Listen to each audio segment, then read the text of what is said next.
देवी सर्वभूतेषु शक्तिरूपेण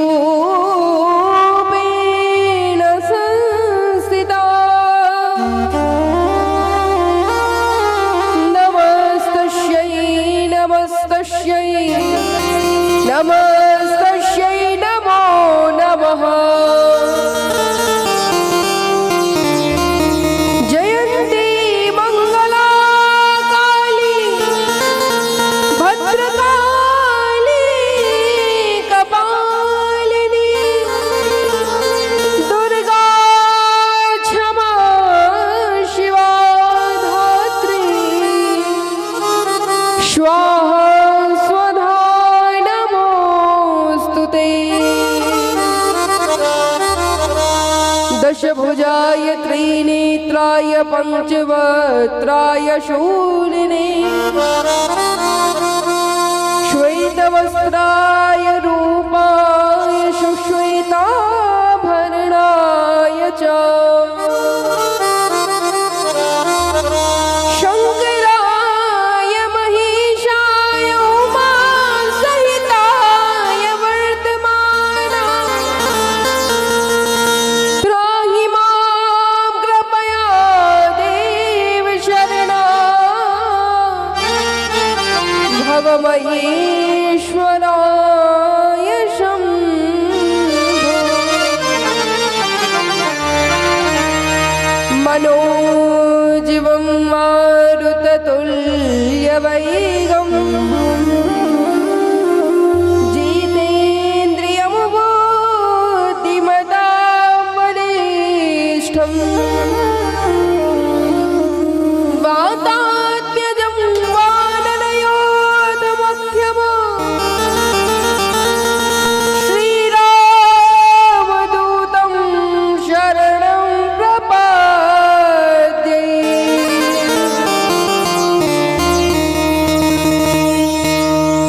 जय जय श्रीराधारमण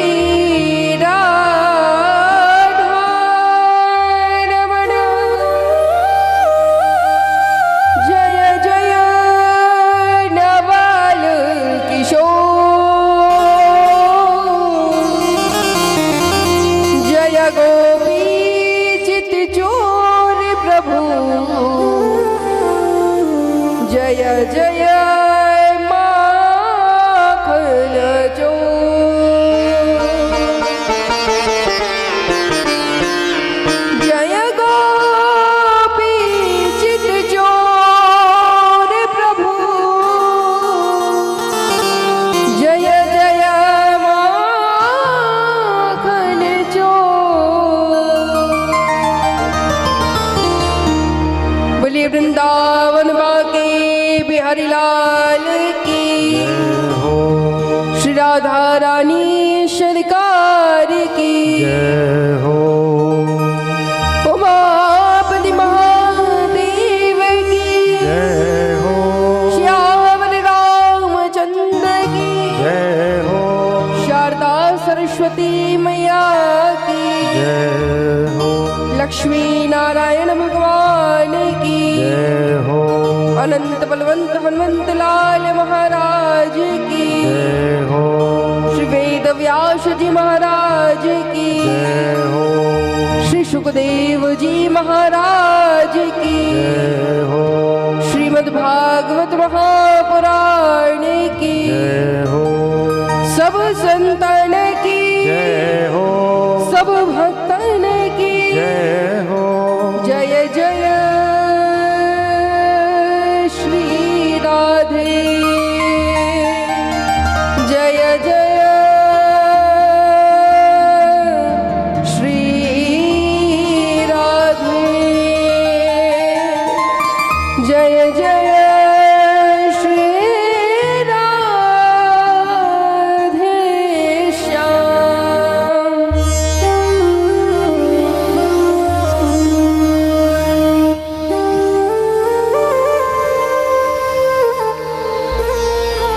वैकुंठपति भगवान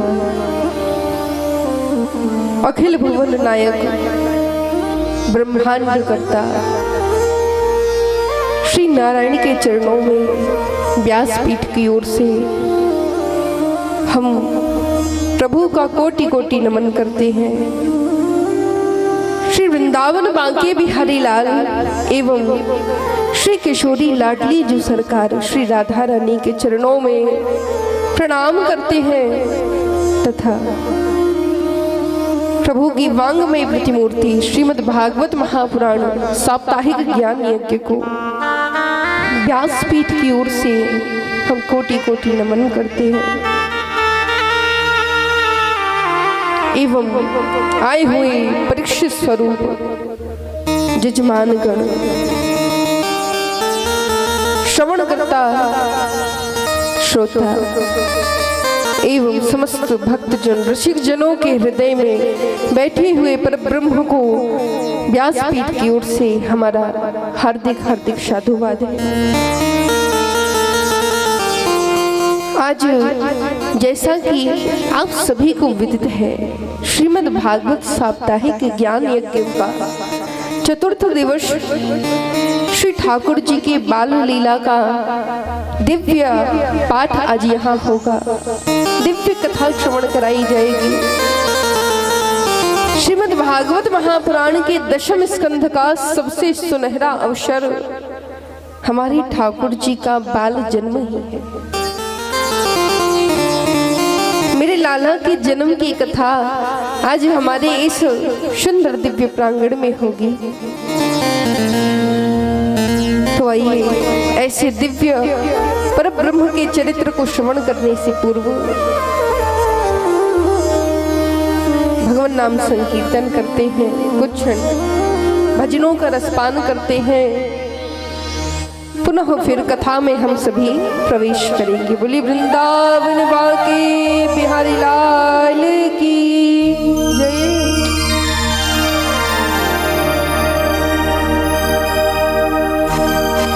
श्याम तुमसे मिलने का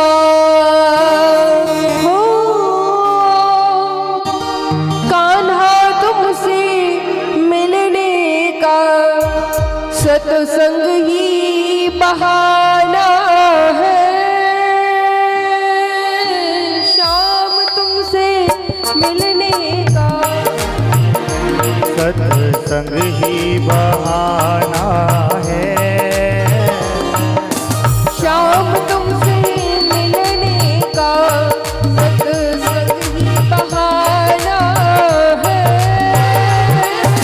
श्याम तुमसे मिलने का सत्संग ही बहाना है। श्याम तुमसे मिलने का सत्संग ही बहाना है। ओ श्याम तुमसे मिलने का सत्संग ही बहाना है। कान्हा तुमसे मिलने का सत्संग ही बहाना है।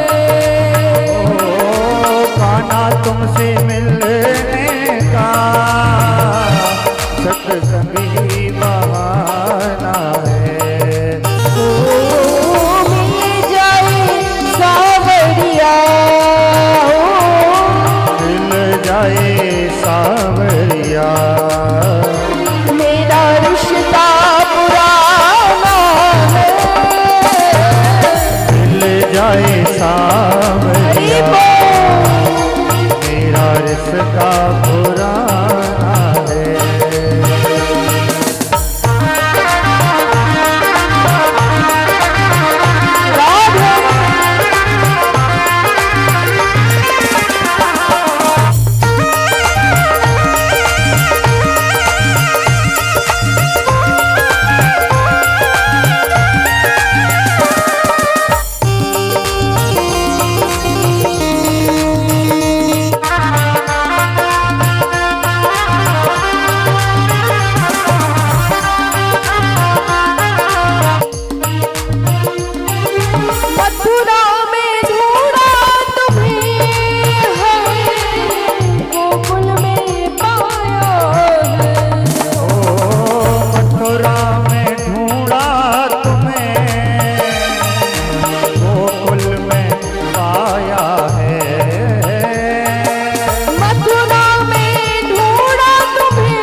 मन मंदिर। ओ मेरे श्याम का ठिकाना है,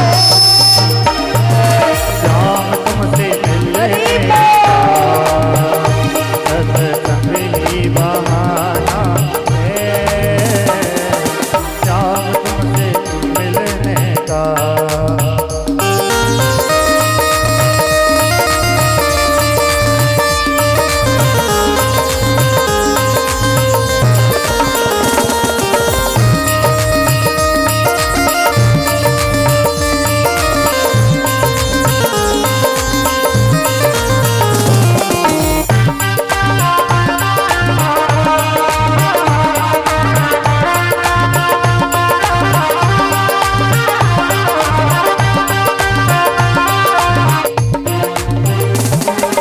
तुम ही मेरे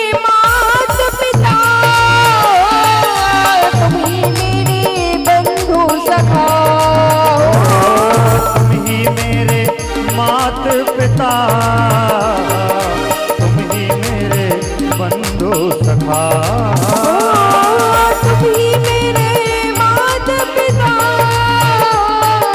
तुम ही मेरे बंधु सखा, तुम ही मेरे मात पिता, तुम ही मेरे बंधु सखा। ये जग वाले क्या जाने, क्या जाने अपना रिश्ता पुराना, हम तुमसे मिलने का सत्संग ही बहाना है,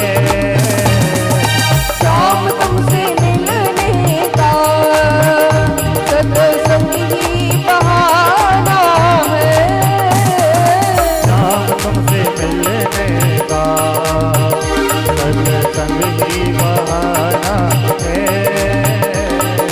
शाम तुमसे मिलने का सत्संग ही बहाना है, शाम तुमसे मिलने का सत्संग ही बहाना है, सत्संग ही बहाना है,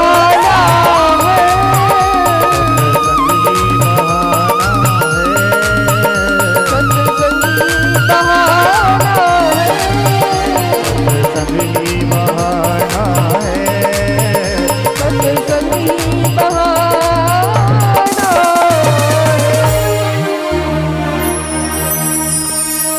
श्याम तुमसे मिलने का सत्संग ही बहाना है।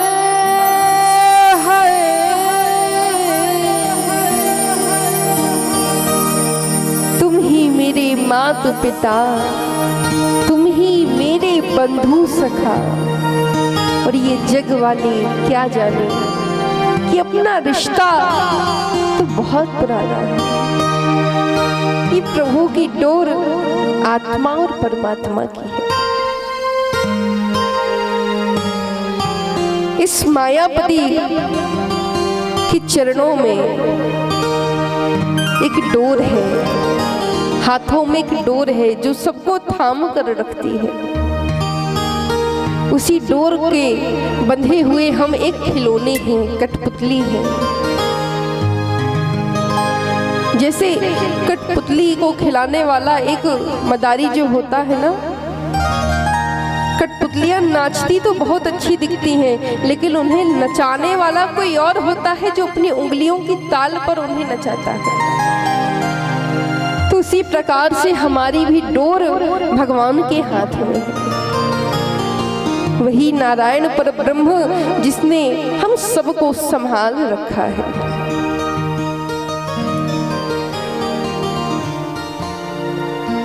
यत्र तो वाश्रिता प्रत्यो कृतास्तश्चाप्सरो गणा अखिल भुवन मध्यस्थ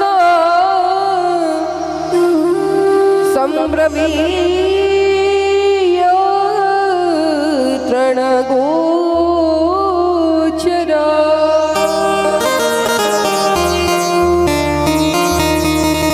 सुखदेव महाराज राजा बलि का प्रसंग श्रवण करा रहे हैं।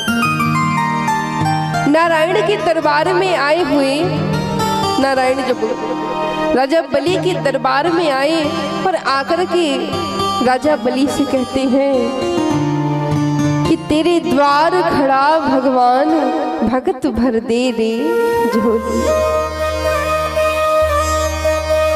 झूम उठी है सारी धरती, देख रे डोला गगन है सारा।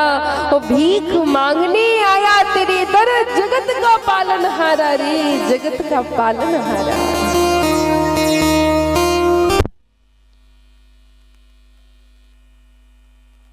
दान लुटा रहे हैं।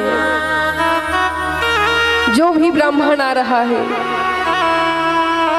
कोई घर मांगता है, कोई अन्न मांगता है, कोई गौ मांगता है, कोई वस्त्र मांगता है। किसी किसी को तो राजा बलि ने ग्राम के ग्राम ही दान में दे दिए। जो मुंह मांगा मांग रहा है। अब यहाँ जब राजा बलि ने सारे ब्राह्मणों को एक साथ बिठाला तो सामने देखा कि बड़े से द्वार पर, मुख्य द्वार पर एक बालक आकर खड़ा हुआ है। सारे ब्राह्मणों को एक तरफ बिठाला, देखा कि इन सभी ब्राह्मणों में कुछ तो सामान्यता है। ये सब ब्राह्मण जो तिलकधारी यहाँ बैठे हुए हैं, शिखाधारी ब्राह्मण हैं, इन सभी ब्राह्मणों से हटकर वह जो एक बालक वहाँ खड़ा हुआ है, उस बालक की छवि को मैं देख रहा हूँ। यह बालक देखने में कोई साधारण बालक प्रतीत नहीं होता। दिव्य रूप परमात्मा का, और ऐसी वैसी छवि नहीं। मस्तक पर त्रिपुंड लगाई, हाथों में कमंडल धारण किए हुए, चरणों में चरण पादुका पहने हुए वामन भगवान अपने चरणों से धरती को थपथपा रहे हैं। एक पैर को पटक कर इस प्रकार ताल दे रहे हैं, मानो जैसे राजा बलि को कह रहे हो कि राजन, आज इन्हीं चरणों से तेरा सर में झुकाऊंगा, तेरा मान मर्दन करूंगा। अपने चरणों की थाप से भगवान राजा बलि की तरफ देख रहे हैं।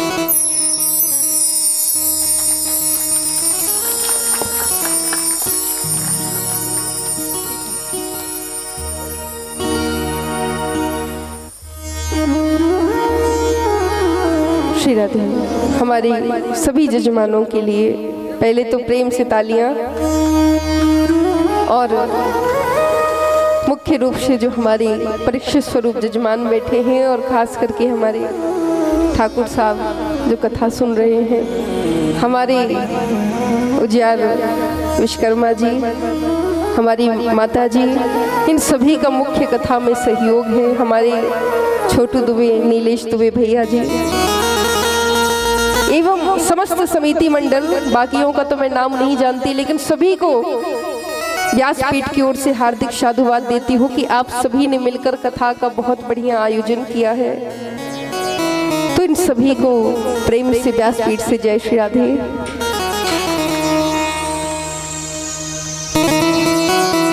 तो वही जब वामन भगवान राजा बलि के द्वार पर आए, राजा बलि तुरंत दौड़े दौड़े भागे चले गए। सैनिकों ने कहा कि हे ब्राह्मण बालक, आपके माता पिता कहाँ हैं? आप किसके साथ आए हैं? हंसकर प्रभु ने कहा, मेरी माता और मेरे पिता मैं स्वयं ही हूँ। किंतु अगर आप जानना ही चाहते हैं तो मैं महाराज कश्यप का पुत्र और माता अदिति का पुत्र वामन हूँ। एक ब्राह्मण बालक हूँ। सुना है कि तुम्हारे राजा के दरबार में राजा ने एक बहुत बड़ा आयोजन किया है कि जो भी मुंह मांगा वरदान मांगता है राजा उसे वही वर देते हैं। आज मैं तुम्हारे राजा की परीक्षा लेने आया हूँ। हंसकर सैनिकों ने कहा कि हे ब्राह्मण, तुम हो तो छोटे से बालक ही, तुम हमारे इतने बड़े राजा जो कि इस सारे ब्रह्मांड के अधिपति हैं, तो उनकी क्या परीक्षा लोगे। इतने में राजा बलि का आगमन हुआ। राजा बलि ने हाथ जोड़ भगवान का स्वागत किया कि हे ब्राह्मण बालक, हम इस राजमहल में, इस नगर के राजा बलि आपका हार्दिक हार्दिक साधुवाद करते हैं, अभिनंदन करते हैं। आप पधारिए, भीतर पधार कर हमारे इस राजमहल की शोभा को बढ़ाइए। वामन भगवान जैसे ही भीतर गए, उच्च स्वर्ण सिंहासन पर राजा बलि ने प्रभु को बिठाला। स्वर्ण कलश मंगवाकर, स्वर्ण पात्र मंगवाकर गंगा जल से प्रभु के चरण पखारे, स्वल्पाहार कराया, मुखमाश कराया एवं हाथ जोड़ करके फिर कहा कि कुछ क्षण विश्राम कीजिए, बड़ी दूर से आई होंगे। कहते हैं कि आप आए कहाँ से हैं। राजा बलि ने पूछा, आप कहाँ से आए हैं। अब प्रभु का तो सरल स्वभाव, प्रभु ने कहा कि आज मैं ब्राह्मण बन के आया हूँ, इसलिए झूठ तो नहीं बोलूंगा। और कोई अवतार होता तो एक बार के लिए झूठ बोल भी देता, लेकिन ये ब्राह्मण रूप है, ब्राह्मण रूप में झूठ तो नहीं बोल सकता। प्रभु ने राजा बलि से कहा कि हे राजा बलि, बस अभी अभी बैकुंठ की परिक्रमा करके आ रहा हूँ। बोलो राधे राधे। प्रभु ने कहा कि बस अभी अभी बैकुंठ की परिक्रमा करके आ रहा हूँ। इतने में राजा बलि हंसकर बोलते हैं कि अच्छा, हास परिहास कर रहे हैं। अच्छा, जमाना भी ऐसा ही मेरे प्यारे, मुंह पर अगर किसी को सत्य बोल दो तो उसे कभी वो सत्य सत्य जैसा लगेगा ही नहीं। असत्य बोलो तो वो ही सत्य लगेगा। घुमा फिराकर आपने 4 प्रकार की बातें की ना, तो 4 प्रकार की बातें समझ लीजिए कि आपकी दुनिया मान लेगा। आपने थोड़ा घुमाया फिराया, थोड़ा मिर्च मसाला लगाया बातों में, आदमी तुरंत बहलाने फुसलाने पर आ जाता है। लेकिन जैसे ही आपने सत्य बोल दिया, उस सत्य को आदमी मानेगा ही नहीं। तो यही जमाना है, ये झूठ का जमाना है, ये माया का जंजाल है। इसे ऐसे ही माया जंजाल नहीं कह दिया गया है। यहाँ पर झूठ बोलने से काम बनते हैं। पर भाई हो भी क्यों ना, आज अगर सत्य पे चलने लगे व्यक्ति तो जहां है वहां तो कभी रह ही नहीं जाएगा, नीचे नीचे नीचे खूब नीचे गिरता जाएगा। सत्य का जमाना ही नहीं। 2 बोल झूठ के बोल दो, बिगड़ते हुए काम भी तुरंत बन जाएंगे। अब यहाँ राजा बलि तो सोच रहे हैं कि अरे बालक है, हास परिहास कर रहा है, ब्राह्मण है, बड़े मजाकिया स्वभाव के हैं। कहा कि अच्छा चलिए, बहुत बढ़िया है। अब आप यहाँ से जाएंगे कहाँ? यहाँ आ तो गए हैं, अब यहाँ से कहाँ आपका गमन होगा? वामन भगवान कहते हैं कि कुछ नहीं राजन, तुमसे तुम्हारी सारी संपदा छीन करके पुनः बैकुंठ लौट जाऊंगा। हंसकर राजा बलि, अब देखिए भगवान साफ साफ कह रहे हैं, लेकिन राजा बलि की आंखों में धन का और मद का इस प्रकार पर्दा पड़ चुका है कि भगवान जो कह रहे हैं राजा बलि को, उनकी हर एक बात मजाक लग रही है। राजा ने कहा कि आप मुझसे क्या छीनेंगे प्रभु? हे ब्राह्मण देव, जो कुछ भी है सब आपका ही तो दिया हुआ है। ये राजा तो आपका दास है, आपका सेवक है। फिर भी जैसे ही वामन भगवान जाने लगे, राजा बलि कहने लगे कि हे ब्राह्मण देव, अभी तो आप लेने आए थे, जा कैसे रहे हैं? कुछ मंगाइए, कुछ मांग लीजिए। वामन भगवान ने कहा कि देखो राजन, ऐसा मत बोलो, आया तो मंगाने ही था, लेकिन अगर तुम कह रहे हो कि मंगा लीजिए तो फिर ये देखो, ये राजा के वचन है। त्रेता युग में कहा दशरथ ने कैकेयी से कह दिया कि तू मांग, हे प्रिय तू मांग ले, 2 के 4 वर मैं दे हूँ। हाँ, 2 के 4 वर मैं तुझे दूंगा। तू 2 मंगा रही है, मैं तुझे 4 वर दूंगा। अब यहाँ राजा दशरथ ने कह दिया, लेकिन कैकेयी ने क्या मांगा? 14 वर्ष राम वनवासा। भरत जी को तिलक मंगा लिया और वहां रामचंद्र जी को 14 वर्ष का वनवास मंगा दिया। उसी में देखते ही देखते कहां जब सुमंत्र जी लौट करके आई अयोध्या और जैसे ही बताया कि प्रभु रोकने पर भी ना रुके, और वही रात्रि इतनी भारी पड़ी दशरथ जी को कि उसी रात्रि के बाद प्रातः काल का सूर्य महाराज दशरथ नहीं देख पाए। तो वचन है महाराज, वचन अगर दे दिया तो वचन का पालन तो करना पड़ेगा। भगवान कह रहे हैं देखो राजन तुम बहुत पछताओगे, तुम्हारे मन में जो आए सो दे दो। मंगाकर अगर तुमने मुझसे कुछ कहा कि आप मंगा लीजिए तो मंगाने पर फिर बहुत भारी पड़ जाएगा। इसलिए देखिए वामन भगवान का जो प्रसंग आता है ना, उसके बाद से ब्राह्मण ज्यादातर लोगों से मंगाते नहीं हैं। अगर मंगाएंगे भी कैसे, झोली फैला कर आएंगे, माता भिक्षाम देही। ब्राह्मण क्या कहते हैं, माता भिक्षाम देही, भिक्षा अब आपको जो देनी हो आप दे दीजिए, आपकी स्वेच्छा है। लेकिन अगर आपने सामने से कह दिया कि हे ब्राह्मण देव आप मांग लीजिए जो आपको मांगना है, तो ब्राह्मणों की तो बहुत लंबी लंबी ख्वाहिशें होती हैं, ऐसी ऐसी डिमांड रख देंगे कि आप पूरी ही नहीं कर पाएंगे। तो ब्राह्मणों की इच्छा तो राजा बलि भी पूर्ण नहीं कर पाए। एक वही इकलौते थे जिनका सर्वस्व लुट गया प्रभु को दान देते देते। बोलो राधे राधे। राजा बलि ने कहा कि हे प्रभु, हे ब्राह्मण देव आप क्या चाहते हैं, मैं राजा बलि आपको हर एक वो वस्तु प्रदान करूंगा जो आप मांगना चाहते हैं, जो आपके हृदय में है आप दिल खोल कर मांग लीजिए। भगवान ने कहा कि हे परीक्षित, हे राजा बलि, त्रिपादस्य मम चारि भौमकृतया येन मापत्सु सूर्ध्यते कृतव्नो हि मश्रत्यार्थी बलिर्दा सुचीक्षया अहं नोमीनना विश्व न जानामि सुतीक्ष्यते बलिर्देव महाराजा मम पादस्य च भौमि भू। कुछ देना ही चाहते हो तो केवल मेरी ही चरणों से नापी गई मुझे 3 पद भूमि दे दो।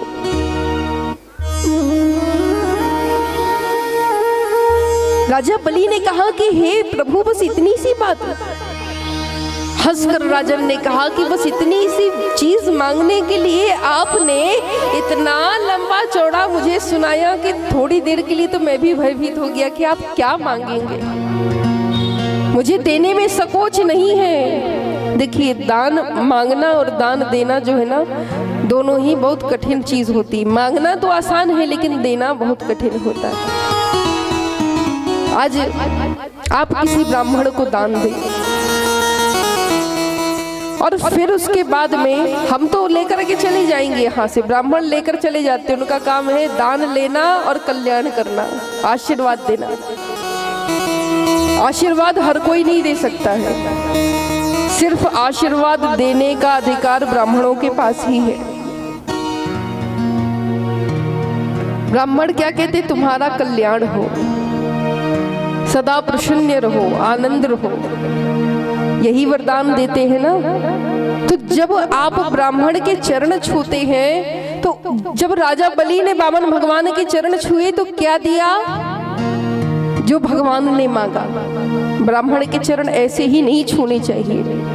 अब उसका कारण क्या है कि हम बताते, देखिए शास्त्र में लिखा हुआ है कि यदि आप ब्राह्मण के खाली हाथ चरण छूते हैं और ब्राह्मण ने कदापि यदि आपसे कह दिया कि सदा प्रसन्न रहो, सदा सुखी रहो, तो अगर ब्राह्मण ने यह कह दिया और आपने उसके बदले उसे कुछ नहीं दिया है, तो वही फिर आपके ऊपर उधार चढ़ जाएगा। क्योंकि आपने ब्राह्मण से ले लिया। कहते हैं कि ब्राह्मण से कुछ लेना नहीं चाहिए, ब्राह्मण को देना ही चाहिए। ब्राह्मण के कह देते हैं ना बहुत लोग कि हम ब्राह्मण के घर का अन्न कैसे खा ले, ब्राह्मण के पास से कुछ कैसे ले ले। तो आपने ब्राह्मण का इतना बड़ा आशीर्वाद ले लिया और उसके बदले उसे कुछ नहीं दिया, तो आपको क्या पुण्य मिलेगा? उल्टा आप कर्जे में चढ़ जाएंगे और भगवान के दरबार में जाएंगे मर करके। जब धर्मराज पूछेंगे कि हाँ तुमने क्या किया, हम कहेंगे हमने तो ब्राह्मणों का खूब आशीर्वाद लिया। धर्मराज वहां पर्चा चेक करेंगे, इन ब्राह्मण के पैर पड़े, उन ब्राह्मण के पैर पड़े, वहां गए, वहां उन पुजारी की पूजा की, उन संतों का पूजन किया, बदले में क्या दिया? बदले में क्या दे? पूरा पर्चा खाली पड़ा है। बोलो राधे राधे। यहाँ बदले में पूरा पर्चा खाली पड़ा है। धर्मराज कहेंगे हम खुद ब्राह्मण हैं, धर्मराज भी तो ब्राह्मण है। अब वो कहेंगे कि जब तुमने पैर पखारे और बदले में कुछ नहीं दिया तो फिर क्या मतलब तुम्हारे चरण पड़ने का? ये तो पीछे तरफ बगल से और बगल से देखा तो और उधारी चढ़ी हुई है। सदा सुखी रहो, प्रसन्न रहो, आनंद रहो। अब जब वो उतनी उधारी चढ़ी हुई, धर्मराज ने उठा के पटक दिया फिर पृथ्वी लोक में। अब तुम जाओ इंसान बनो, जितना सुख तुमने भगवान से ब्राह्मणों से मांगा था उसका डबल दुख अब तुम पाओ। उधार है ना भाई, इससे अच्छा चरण ही मत पड़ो, फिर भगवान के पैर पड़ो। भगवान कहते तुम मुझे फूल चढ़ा दो, क्योंकि भगवान ने क्या कहा? जब एक राजा की एक कथा आती है कि एक राजा की कन्या जो भगवान को बहुत मानती थी, बहुत पूजती थी। अब उस राजा की कन्या ने एक दिन सोचा कि मेरे मन को शांति कैसे मिले, मैं सत्संग कैसे करूं, और मैं ऐसा कौन सा सत्संग कर लूं कि मुझे भगवान मोक्ष दे दे। इसी चिंता में ग्रस्त रही आती, न घर के बाहर निकलती, न महल से कहीं बाहर घूमने जाती, न टहलती। यहाँ तक कि इसी चिंता में डूबते डूबते उस राजकन्या ने अन्य जलपान करना ही त्याग दिया। चिंता में ग्रस्त रहती कि मेरे जीवन का उद्धार कैसे होगा, मैं इस जन्म में अगर अवतरित हुई हूँ, प्रकट हुई हूँ, मेरा जन्म हुआ है तो किस निमित्त से हुआ। एक दिन एक चोर आया, राजमहल में घुस गया। अब राजमहल में जब वो चोरी करने के लिए आया तो सीधे गया कन्या के कक्ष में, और राजकन्या के कक्ष में जब गया तो देखा कि राजकन्या हाथ में दीपक लिए उस दीपक की लौ को बार बार निहार रही थी। चोर सारा सामान चुराकर एक पोटली में भरता गया। देख रहा है कि अभी तक इस कन्या की नजर मुझ पर नहीं पड़ी। धीरे से जाकर सामने देखा कि उस राजकन्या के पैरों में पायल पड़े हुए हैं। पायल भी कैसे? पैजन, सोने के पैजन। उस चोर ने सोचा कि अगर मैं ये पैजन चुरा लूं तो जाकर के अपनी गृहिणी को पहनाऊंगा। अब पैजनों पे बड़ा प्रेम आ गया। देखा कि ये तो ध्यान मग्न है, इतने ध्यान में मग्न है कि मैं इसके सामने जा रहा हूं, इसे होश ही नहीं है। धीरे से जैसे पैर छुए, पैजन उतारने की कोशिश की तो तुरंत उतने में ही वह जो राजकन्या थी उसकी नजर चोर पर पड़ गई। उस चोर से कहा कि अरे तुम कौन हो, यहाँ किस कारण से आई हो, और तुम ये मेरे पैजनों पर हाथ क्यों लगा रहे हो? चोर ने सीधे सीधे शब्दों में कह दिया कि हे राजकन्या, अगर तूने चिल्लाने की कोशिश की तो मैं तेरा संहार कर दूंगा, तेरा वध कर दूंगा। राजकन्या ने कहा कि मुझे मार ही डालो तो अच्छा है, वैसे भी मुझे मेरे जीवन का कुछ रहस्य पता ही नहीं चल रहा कि आखिर मैं इस जन्म में पैदा ही क्यों हुई हूँ। लोग जीवन में जन्म लेते हैं, विद्या ग्रहण करते हैं, विवाह करते हैं, संतान उत्पन्न करते हैं और जीवन के कार्यों में इतने मग्न हो जाते हैं कि कब वृद्धपन आ गया, कब मृत्यु आ गई। आखिर में क्या हम यही सब करने के लिए संसार में प्रकट होते हैं? संसार में आने का असली उद्देश्य क्या है? अब जब इतना कहा, वो चोर जो था ना वो ब्राह्मण था। अब ब्राह्मण ऐसा था कि उसके मन में ये चल रहा था कि भाई पूजा पाठ में कोई सार भार है नहीं, इससे अच्छा थोड़ा बहुत 2-4 घरों चोरी कर लो। पहले वो पूजा करता था, उसका उसमें गुजारा ना हुआ तो वो चोरी पे उतर आया। अब ये कथा भी वास्तविकता की कथा है, ये कोई बनावटी कथा नहीं है, तो सतयुग काल की कथा है। अब यहाँ जब उस चोर ने सोचा कि मैं हूं तो ब्राह्मण ही, दो चार ज्ञान की बातें इसे बता देता हूँ। थोड़ा बहुत ज्ञान दिया। यहाँ वही ज्ञान उस कन्या को बड़ा अच्छा लगा, क्योंकि आज से पहले किसी ब्राह्मण से सामना नहीं हुआ था। उस राजकन्या ने तुरंत ही उसी क्षण उस चोर को अपना गुरु बना लिया। कहा कि हे गुरुदेव, मैं हाथ जोड़ती हूँ आपके, आज से आप मेरे गुरु हैं और आज से मैं आपको ही अपना सर्वस्व मानूंगी। आप जैसा कहेंगे मैं उसी आधार पर चलूंगी। गुरु ने बहुत अच्छी अच्छी मीठी मीठी ऐसी ऐसी बातें सुनाई कि वही राजकन्या को बड़ी प्रिय लगने लगी। भोली भाली मासूम, इतनी भोली थी, इतनी सीधी सरल थी कि सदैव ठाकुर का नाम जपती रहती थी, सदैव नारायण की पूजा करती रहती। अब एक दिन चोर ने सोचा कि इस कन्या का फायदा उठाया जाए, ये बड़ी भोली भाली सी है, इससे जितना धन हड़प सकता हूँ उतना तो मांग ही लूंगा। राजकन्या से कहा कि सुनो, मैं आज तुम्हें ठाकुर के दर्शन कराऊंगा।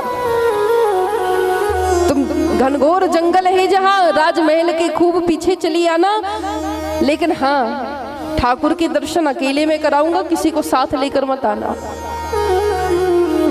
अच्छा, तो मुझे कैसे आना पड़ेगा? चोर ने कहा कि सुनो, अपने साथ में खाली हाथ मत आना, क्योंकि भगवान खाली हाथ प्रसन्न नहीं होते हैं। चोर ने अपने हिसाब से बात घुमाई। वह ब्राह्मण बोला कि सुनो, खाली हाथ मत आना, क्योंकि ये तो तुमने भी पढ़ा होगा शास्त्र में कि भगवान को खाली हाथ दर्शन नहीं किया जाता, भगवान के खाली हाथ चरण नहीं पखारते हैं। इसलिए तुम्हारे पास जितनी संपदा पड़ी हो, जितना जो कुछ भी सोना चांदी रुपया पैसा, वो सब ले आओ। तो उस समय पैसा तो चलता नहीं था, स्वर्ण चलता था, हीरे जवाहरात चलते थे। सब पोटली में भर करके बढ़िया एक संदूक तैयार किया, बहुत बड़ा, और उस संदूक को लेकर के राजकुमारी रथ पर बैठ करके पहले तो मार्ग में आगे बढ़ी। फिर जैसे ही जंगल का मार्ग आया तो तुरंत रथ रुकवा दिया, कहा यहाँ से मैं अकेले जाऊंगी, अब तुम सब यहीं रुको। उस संदूक को उठाकर घनघोर जंगल में प्रवेश किया। वहां उस चोर ने उस राजकुमारी से कहा कि हाँ हाँ यहीं खड़े रहो। एक वृक्ष के नीचे खड़ा किया और तुरंत खड़ा करके उस संदूक को एक तरफ किनारे रखा और उस राजकुमारी के वृक्ष से हाथ बांध दिए, दोनों हाथ बांध दिए। कहा कि सुनो, भगवान ऐसे नहीं मिलते हैं, भगवान को प्राप्त करने के लिए बहुत ताड़ना सहनी पड़ती है, शरीर को बड़ा कष्ट देना पड़ता है। जब यहाँ तुम भूखी प्यासी खड़ी रहोगे, क्या पता भगवान एक दिन आने में लगा दें, 2 दिन लगा दें, 3 दिन लगा दें, 4 दिन लगा दें। जब तक भगवान का दर्शन ना हो जाए यहीं खड़ी रहो, और जब तक मैं आदेश ना दूं तब तक यहाँ से जाना नहीं, कहीं आवाज भी मत लगाना, क्योंकि डरता था कि अगर इसने चिल्ला दिया तो मैं पकड़ा जाऊंगा। आदेश दिया कि जब तक मैं ना आ जाऊं तब तक चिल्लाना नहीं। इतना कह करके वह चोर तो चला गया, उस संदूक को उठाया और चला गया। सोचा कि यहाँ से कहीं बहुत दूर निकल जाऊं, तभी ये राजकुमारी चिल्लाएगी भी तो भला मुझे पहचानने वाला कौन है। यह सोचकर वह तो चला गया, और यही सब दृष्टांत तो ऊपर स्वर्ग में खड़े खड़े नारद जी महाराज देख रहे थे। नारद जी को बड़ी दया आ गई, बड़ी तरस आ गई। कहा कि अरे यह ब्राह्मण कैसा ब्राह्मण है कि एक तो यह अपना कर्म छोड़ करके चोरी कर रहा है, दूसरी बात कि इसने मूर्ख बनाया एक कन्या को जो कि ठाकुर की भक्त है, ठाकुर की दास है। ऐसी कन्या को, ऐसी दिव्य कन्या को इसने मूर्ख बनाया है। वह कन्या वृक्ष में बंधी बंधी बंधी बंधी पूरी रात खड़ी रही, नारायण का नाम लेती रही, ठाकुर का नाम लेती रही। प्रातः काल हुआ फिर भी वह जाप करती रही, सोई भी नहीं। प्रातः काल से भी संध्या काल हो गया। नारद जी देख रहे हैं कि आखिर यह कन्या चिल्ला क्यों नहीं रही है। अरे इसे तो अभी तक अपने सैनिकों को बुला लेना चाहिए था, अभी तक तो ऐसे प्रलाप करके न जाने कितने लोगों को इकट्ठा कर लेना चाहिए था, लेकिन ये चिल्ला क्यों नहीं रही। नारायण नाम जपते जपते सारा शरीर पसीने में त्रस्त हो गया, उस कन्या का मुख मलिन हो गया, देखते देखते वह कन्या जर्जर हो गई। अब राजकन्या थी महाराज, 2 दिन से कुछ खाया पिया नहीं था, शरीर पूर्ण रूप से मुरझा चुका था। यहाँ नारद जी को बड़ी तरस आ गई, नारायण के पास गए, नारायण से हाथ जोड़कर कहा कि हे प्रभु, एक आदेश, एक आपको अनुग्रह करना है कि धरती लोक में एक कन्या है, बार बार आपका नाम पुकार रही है। मैं चाहता हूँ कि इस नारद की आप विनती स्वीकार करें और जाकर के जरा उस कन्या को दर्शन दे दें, क्योंकि जब तक आप दर्शन नहीं देंगे तब तक उस वृक्ष से वो छूटेगी नहीं। उसने कोई अपराध नहीं किया, मैंने उसके जीवन काल का पर्चा उठाकर देखा है। हे प्रभु, उसने अपने जीवन में लेश मात्र, किंचित मात्र पाप नहीं किए हैं, लेकिन आपका नाम जाप कर करके उसने बहुत पुण्य कमाया है। उस पुण्य का फल आप उसे प्रदान करें, आप जाकर उसे दर्शन दीजिए। नारायण ने उस कन्या को देखा, तुरंत श्री हरि गरुड़ पर सवार हुए और जाकर के उस कन्या के सामने तत्क्षण खड़े हो गए। नारद जी महाराज ने उस चोर को ढूंढा, कहा कि जाओ उसे पकड़ कर लाऊं। कहाँ है वह चोर जिसने इस कन्या की ऐसी दुर्दशा की है? आज तो भगवान ही उसे दंड देंगे। नारद जी महाराज तुरंत उसे उठा करके जिस जगह पर छुपा हुआ था उसे उठा करके वहीं सामने लेकर के आए जहां पर वह कन्या खड़ी हुई थी। उसने डर के मारे तुरंत कन्या के हाथ छोड़े। हाय राम, ये कन्या अभी तक यहीं खड़ी हुई है। चोर को भी भय लग गया कि अगर राजा को यह बात पता चल गई तब तो मानो मेरे तो भाग्य ही फूट जाएंगे, जीवन भर में कारागार में बंदी बन करके रहूंगा, ये मुझसे कितना बड़ा पाप हो गया। और चोर भी वहीं खड़ा है, भगवान भी वहीं खड़े हैं, किंतु भगवान उस चोर को नहीं दिख रहे, उस कन्या को दिख रहे हैं। यहाँ एक तरफ नारायण खड़े हैं, दूसरी तरफ वह ब्राह्मण हाथ खोल करके तुरंत उस कन्या को मुक्त किया। अब नारायण के दर्शन पाते ही उस कन्या के नेत्रों से झरझर आंसू बहे आए। एक तरफ अपने गुरु को देख रही है, सोच रही है कि आज मेरे गुरु के वाक्य कितने सत्य हो गए। मेरे गुरु ने मुझसे कहा था कि तू खड़े खड़े अपने शरीर को कष्ट दे, अपनी आत्मा को पिघला दे, तो जब तेरी दया को ईश्वर देखेगा तो वो तुरंत दौड़ा आएगा। ये मेरे गुरु के वाक्य थे और आज इन्हीं गुरु के आशीर्वाद से मुझे गोविंद के दर्शन हो गए। अगर आज मेरे यह गुरु मुझे उपदेश ना करते और इस वृक्ष से ना बांधते तो आज मेरे सामने नारायण कभी ना खड़े होते। तो जब एक तरफ नारायण को खड़ा देखा, एक तरफ उस गुरु को खड़ा देखा, तो हाथ जोड़ करके पहले उस राजकन्या ने अपने गुरु के चरण पखाड़े। नारद जी कहने लगे कि गुरु गोविंद दो खड़े, गुरु गोविंद दो खड़े, पकी के लागो बलिहारी गुरु आपकी गोविंद दियो बता। गुरु गोविंद दो खड़े, तो गुरु का कार्य है सबका कल्याण करना। मेरे प्यारे बोलिए गोविंद सरकार की। तो ऐसी परिस्थिति आ जाती है कि अगर नारायण खड़े हैं और ब्राह्मण गुरु खड़े हुए हैं तो आपका कर्तव्य बनता है कि नारायण को मस्तक झुकाइए, लेकिन चरण पहले गुरु के पखारिए। तो ब्राह्मण को भगवान ने स्वयं से बढ़कर दर्जा दिया है। इसीलिए कहा जाता है कि ब्राह्मण के जब चरण पखारो तो खाली हाथ ब्राह्मण के चरण कभी नहीं पकड़ना चाहिए। उसमें ब्राह्मण का तो कुछ नहीं जाएगा, लेकिन आपके मस्तक पर कर्जा चढ़ता जाएगा, चढ़ता जाएगा। वो फिर लौट कर आपको मिलेगा, इस जन्म में नहीं, अगले जन्म में। क्योंकि इस जन्म का किया हुआ अगले जन्म में भोगेंगे और जो पिछले जन्म में किया होगा वो इस जन्म में भोगेंगे। करनी करो चतुर जन और कर्म न करियो काला, लाख आँख से देख रहा है तुम्हें देखने वाला।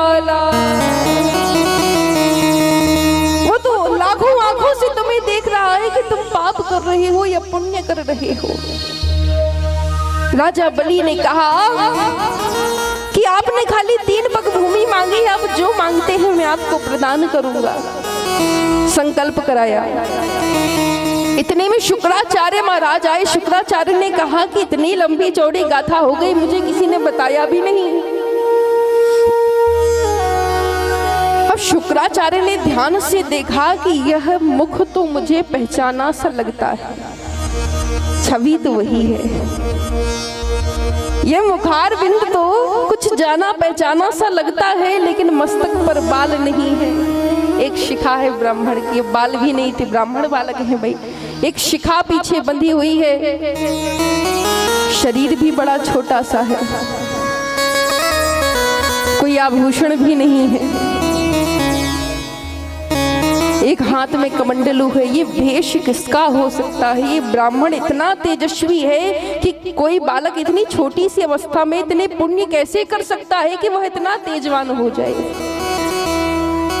फिर आखिर में जैसे ही संकल्प होने वाला था, शुक्राचार्य ने संकल्प रुकवा दिया। कहा रुक जाओ, पहले मुझे इस ब्राह्मण का परीक्षण करने दो। तुरंत ध्यान में बैठ गए। सोचा कि कौन है, कौन है, कौन है, कौन है, इसकी सूरत कहीं तो देखी है। जब चिंतन किया तो महाराज वो विश्व मोहिनी याद आ गई। बोलो राधे राधे। वो विश्व मोहिनी याद आ गई, इसे कहीं तो देखा है। और जब याद आया कि वही देवासुर संग्राम और वही समुद्र मंथन और वही छलिया नारायण, जो कि भेष बदल करके कभी स्त्री भी बन जाता है, कभी नरसिंह बन जाता है, और कभी वह भेष बदल करके शूकर रूप धारण कर लेता है, कभी मीन रूप धारण करके मछली बन जाता है, कभी कछुआ बन जाता है। तो ब्राह्मण बनने में क्या जा रहा? पर्वत उठाने के लिए कछुआ बन गया, वहां मनु महाराज को तारने के लिए मीन बन गया, और वहां मेरे ही वंशावली में, मेरे ही वंश में उत्पन्न हुए यहाँ राजा बलि के कौन है? शुक्राचार्य महाराज कहते हैं कि मेरे ही सिखाए पढ़ाए दैत्यों को, जिन्हें मैं तैयार कर रहा हूँ, मेरी सेना को नष्ट करने चला आया। वहां हिरण्याक्ष का वध करने के लिए वराह रूप धारण कर लिया। अब मैंने कहा, राजा बलि को सिखाया कि तू ब्राह्मणों की सेवा कर तो तेरा कल्याण हो जाएगा। तो यहाँ ब्राह्मण बनकर चला आया। अरे ये कितना बड़ा छलिया है, ये नारायण है, ये नारायण तो अनगिनत रूप धारण कर सकता है। यहाँ शुक्राचार्य ने जैसे ही तुरंत पकड़ लिया कि नारायण है, तुरंत राजा बलि से कहा कि दान मत देना। हे राजन, तू इसे दान मत देना। अगर तूने दान दिया तो तेरे गुरु के वाक्य व्यर्थ हो जाएंगे, तेरा सब कुछ नष्ट हो जाएगा, तेरा सब लुप्त हो जाएगा। राजा बलि ने कहा कि आप ऐसा क्यों कह रहे हैं? हे गुरुदेव, मैं क्या करूं? गुरुदेव ने कहा कि जा, मेरा आदेश है कि तू इसे ऐसे ही थोड़ा बहुत दान देकर के यहाँ से विदा कर दे। संकल्प मत करना, संकल्प किया तो फंस जाएगा। राजा बलि ने कहा कि नहीं प्रभु, हे गुरुदेव, अगर आप कहते हैं कि नारायण है, ये मुझे छलने आए हैं, तो मैं आज आपसे एक बात कहता हूँ कि अगर ये नारायण है, वास्तविकता में यही नारायण है, तो आज मेरे कोटि कोटि भाग्य हैं कि इस राजा के दरबार में भगवान साक्षात मांगने के लिए आए। ये सारा जमाना देवता, दानव, मानव, ऋषि, मुनि, ज्ञानी, ध्यानी, तपस्वी, साधु, संत, पशु, पक्षी, गगनचर, जलचर, थलचर, सब जिसकी शरण में जाकर खाली मंगाते हैं, वह आज मुझसे मंगाने के लिए आया है। तो आप बताएं कि मैं इन्हें क्या दे दूं? आज मेरे पास सर्वस्व है, मैं इन्हें क्या प्रदान कर दूं? अगर ये आज मेरे दरबार से खाली चले गए तो संसार इस राजा बलि को धिक्कारेगा, और अगर मैंने आज इन्हें दे दिया ना, तो बड़े बड़े पुराणों में, ग्रंथों में मेरी कथा जीवन भर गाई जाएगी। आप मुझे मत रोकिए। शुक्राचार्य ने कहा तो तू नहीं मानेगा, राजा बलि ने कहा नहीं, आज मुझे मत रोकिए। संकल्प करने के लिए जैसे ही कमंडलू उठाया, जल उठाया,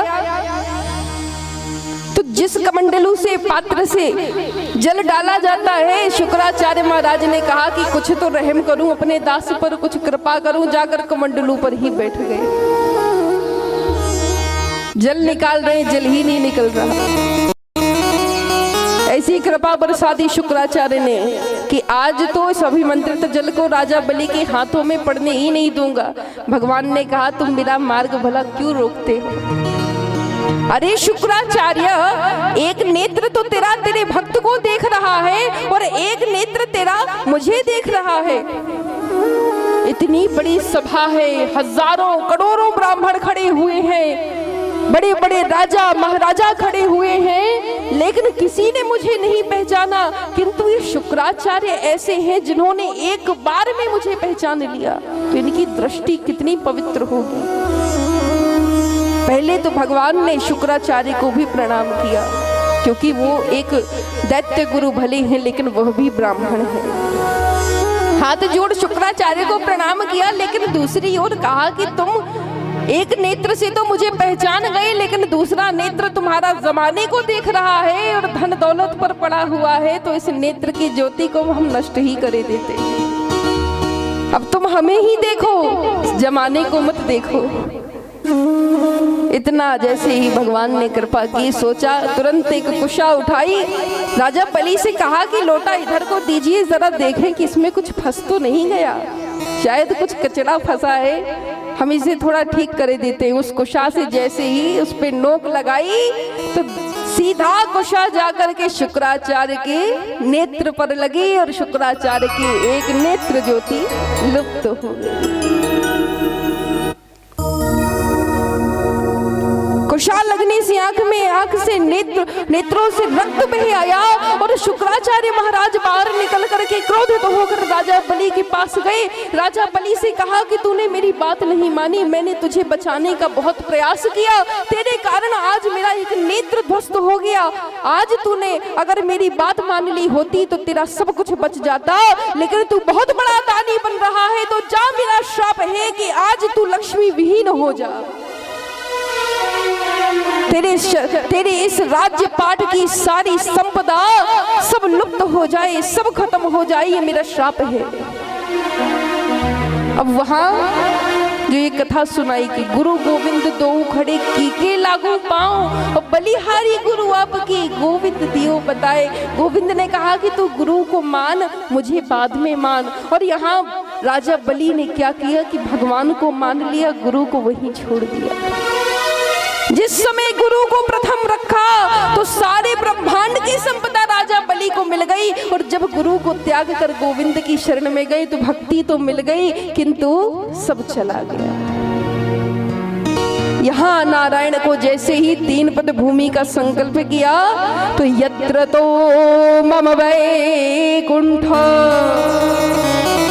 समरे विष्णु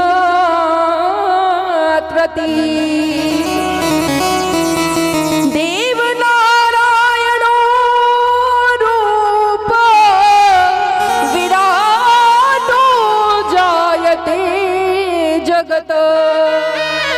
वही नारायण देखते ही देखते जो 52 अंगुल के थे, वही 52 अंगुल के भगवान देखते देखते देखते देखते कब विराट पुरुष में परिवर्तित हो गए। वही वामन का रूप है, वही वामन स्वरूप है, किंतु देखते देखते प्रभु की लंबाई ऐसी बढ़ती जा रही है कि मानो जैसे एक छोटा सा पौधा कब अपार बड़ा वृक्ष बन गया पता ही न चला हो। भगवान ने बड़ा सा विकराल रूप धारण किया, बहुत बड़ा रूप धारण करके अब श्री हरि नारायण ने अपना प्रथम पद भूमि नापने के लिए रखा।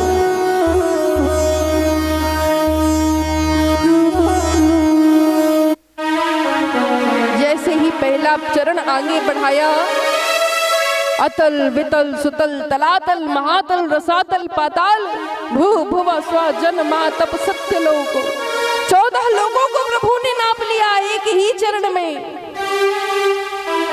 दूसरा चरण रखा वैकुंठ लोक, ब्रह्मलोक, कैलाश लोक, सत्यलोक, यहाँ स्वर्ग लोक, जितने भी लोग थे ब्रह्मांड में ऐसी कोई जगह नहीं बची जहां प्रभु के चरणों से धरती समाई न हो। ये पृथ्वी तो बहुत छोटी पड़ गई थी, पृथ्वी तो भगवान के अंगूठे के बराबर हो गई थी महाराज। जैसे हमारा अंगूठा होता है ना, अंगूठे का जो गोलाकार होता है उसी गोलाकार के बराबर ये पृथ्वी दिखाई दे रही थी। अब सोचिए कि भगवान का कितना बड़ा रूप रहा होगा। उन्हीं 2 चरणों में जब सारी पृथ्वी को नाप लिया तो अब जब देवताओं ने देखा कि सारी संपदा प्रभु के पास जा चुकी है, राजा बलि के पास कुछ बचा ही नहीं, तो तुरंत देवताओं ने मिलकर के राजा बलि से कहा कि हाँ भैया, अब तो तेरी सारी संपदा प्रभु के पास है, तू तो कंगाल ही हो गया। कहते हैं ना कि जिसके पास में धन नहीं होता उसका कोई मान नहीं होता। पैसा जो होता है ना महाराज, पैसा आदमी कर्म कितने भी खराब कर ले, ये भी सच्चाई ही है। भगवान कहते हैं कि अगर कर्म कितने भी खराब कर लो लेकिन थोड़ी देर के लिए मानो कि अगर हाथ में अच्छा मोटा पैसा है ना तो तुम्हें कोई कुछ कह के नहीं जा सकता। पीठ पीछे तुम्हारी खूब बुराई करेंगे, तुम्हारे नाम पर खूब थूकेंगे, खूब तुम्हें धिक्कारेंगे, लेकिन अगर तुम्हारे पास पैसा है तो कोई तुम्हें सामने से कुछ नहीं कह पाएगा।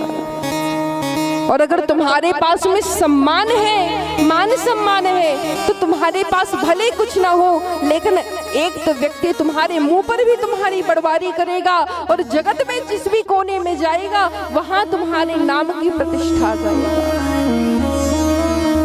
धन बिना कुछ नहीं हो सकता मेरे प्यारे। तुलसीदास महाराज कहते हैं कि पैसा बिन बाप कहे बेटा कपूत भयो, और पैसा बिन भाई कहे मेरा दुखदाई है, और पैसा बिन बीबी कहे निखट्टू से पाला परो, और पैसा बिन सास कहे कहाँ का जमाई है, और पैसा बिन यार वार, पैसा बिन लोक भगनी, पैसा बिन देवता न करत सहाई है। और कहे तुलसीदास बेटा पैसा सदा रखो पास, क्योंकि पैसे बिन मुर्दे ने लकड़ी न पाई है, पैसे बिन मुर्दे ने लकड़ी न पाई है। किसी गटर में बहा दिए जाओगे, इसलिए कुछ अच्छे कर्म करके 2-4 पैसे कमा लो, जिंदगी बड़े आराम से गुजरेगी। संसार में आए हो तो जरा भगवान का थोड़ा बहुत नाम लो, थोड़ा बहुत धन कमाओ, क्योंकि कंगाल बैठने के लिए तो भगवान भी किसी को नहीं कहता। अच्छे मार्ग से कुछ धन कमा लो तो जीवन बड़े आराम से चलेगा। जो व्यक्ति अपने जीवन में धन कमा करके अपने संतान को, अपनी बीबी को, अपने माँ बाप को, अपने परिवार कुलजनों को प्रसन्न नहीं रख सकता है, ऐसे पुरुष का संसार में जन्म लेना ही व्यर्थ है। वह पशु के समान है। एक पशु भी होता है ना तो वह अपना घर बनाकर जानता है, अपना घोंसला बनाना, अपने बच्चों को दाना चुगाना तो एक पक्षी को भी आता है। तुम तो उस पक्षी से भी खराब हो अगर तुमने कुछ घर परिवार को ना संभाला।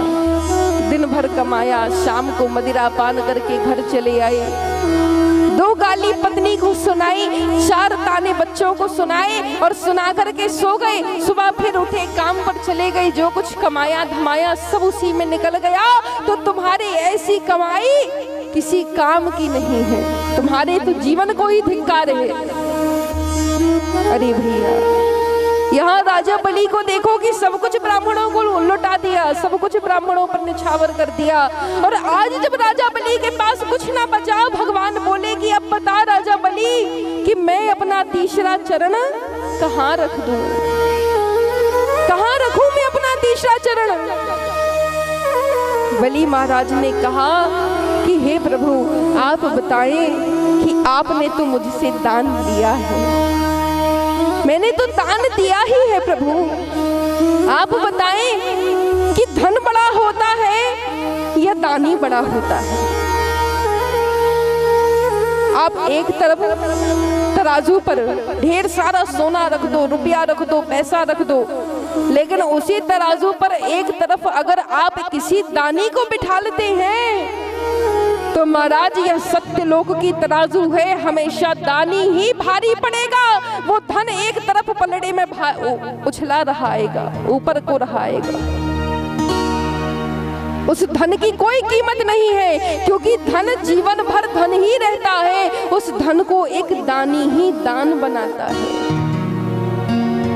तो हे प्रभु आप बताएं कि ये जो सारी संपदा मैंने आपको प्रदान कर दी, आपके लिए ये ज्यादा अमूल्य है या मैं जो इसे सब कुछ दे रहा हूं मैं आपके लिए ज्यादा अमूल्य हूं? भगवान ने कहा हंस करके, राजा बलि ब्राह्मणों के साथ रहते रहते तू बड़ा चतुर हो गया है, पंडितों वाली बात करने लगा है। अरे तुझे भी ये बात पता है, मुझे भी पता है कि दान देने वाला बहुत बड़ा माना जाता है।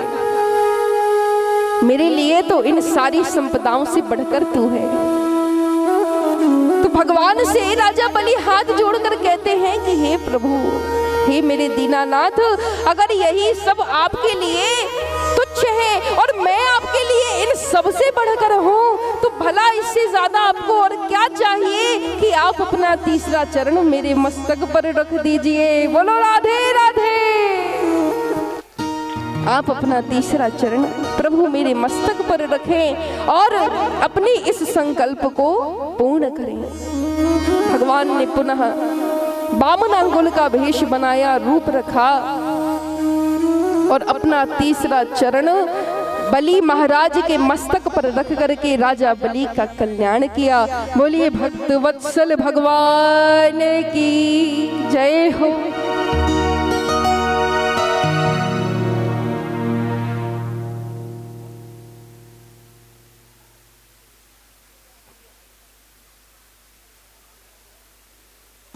श्री राधे।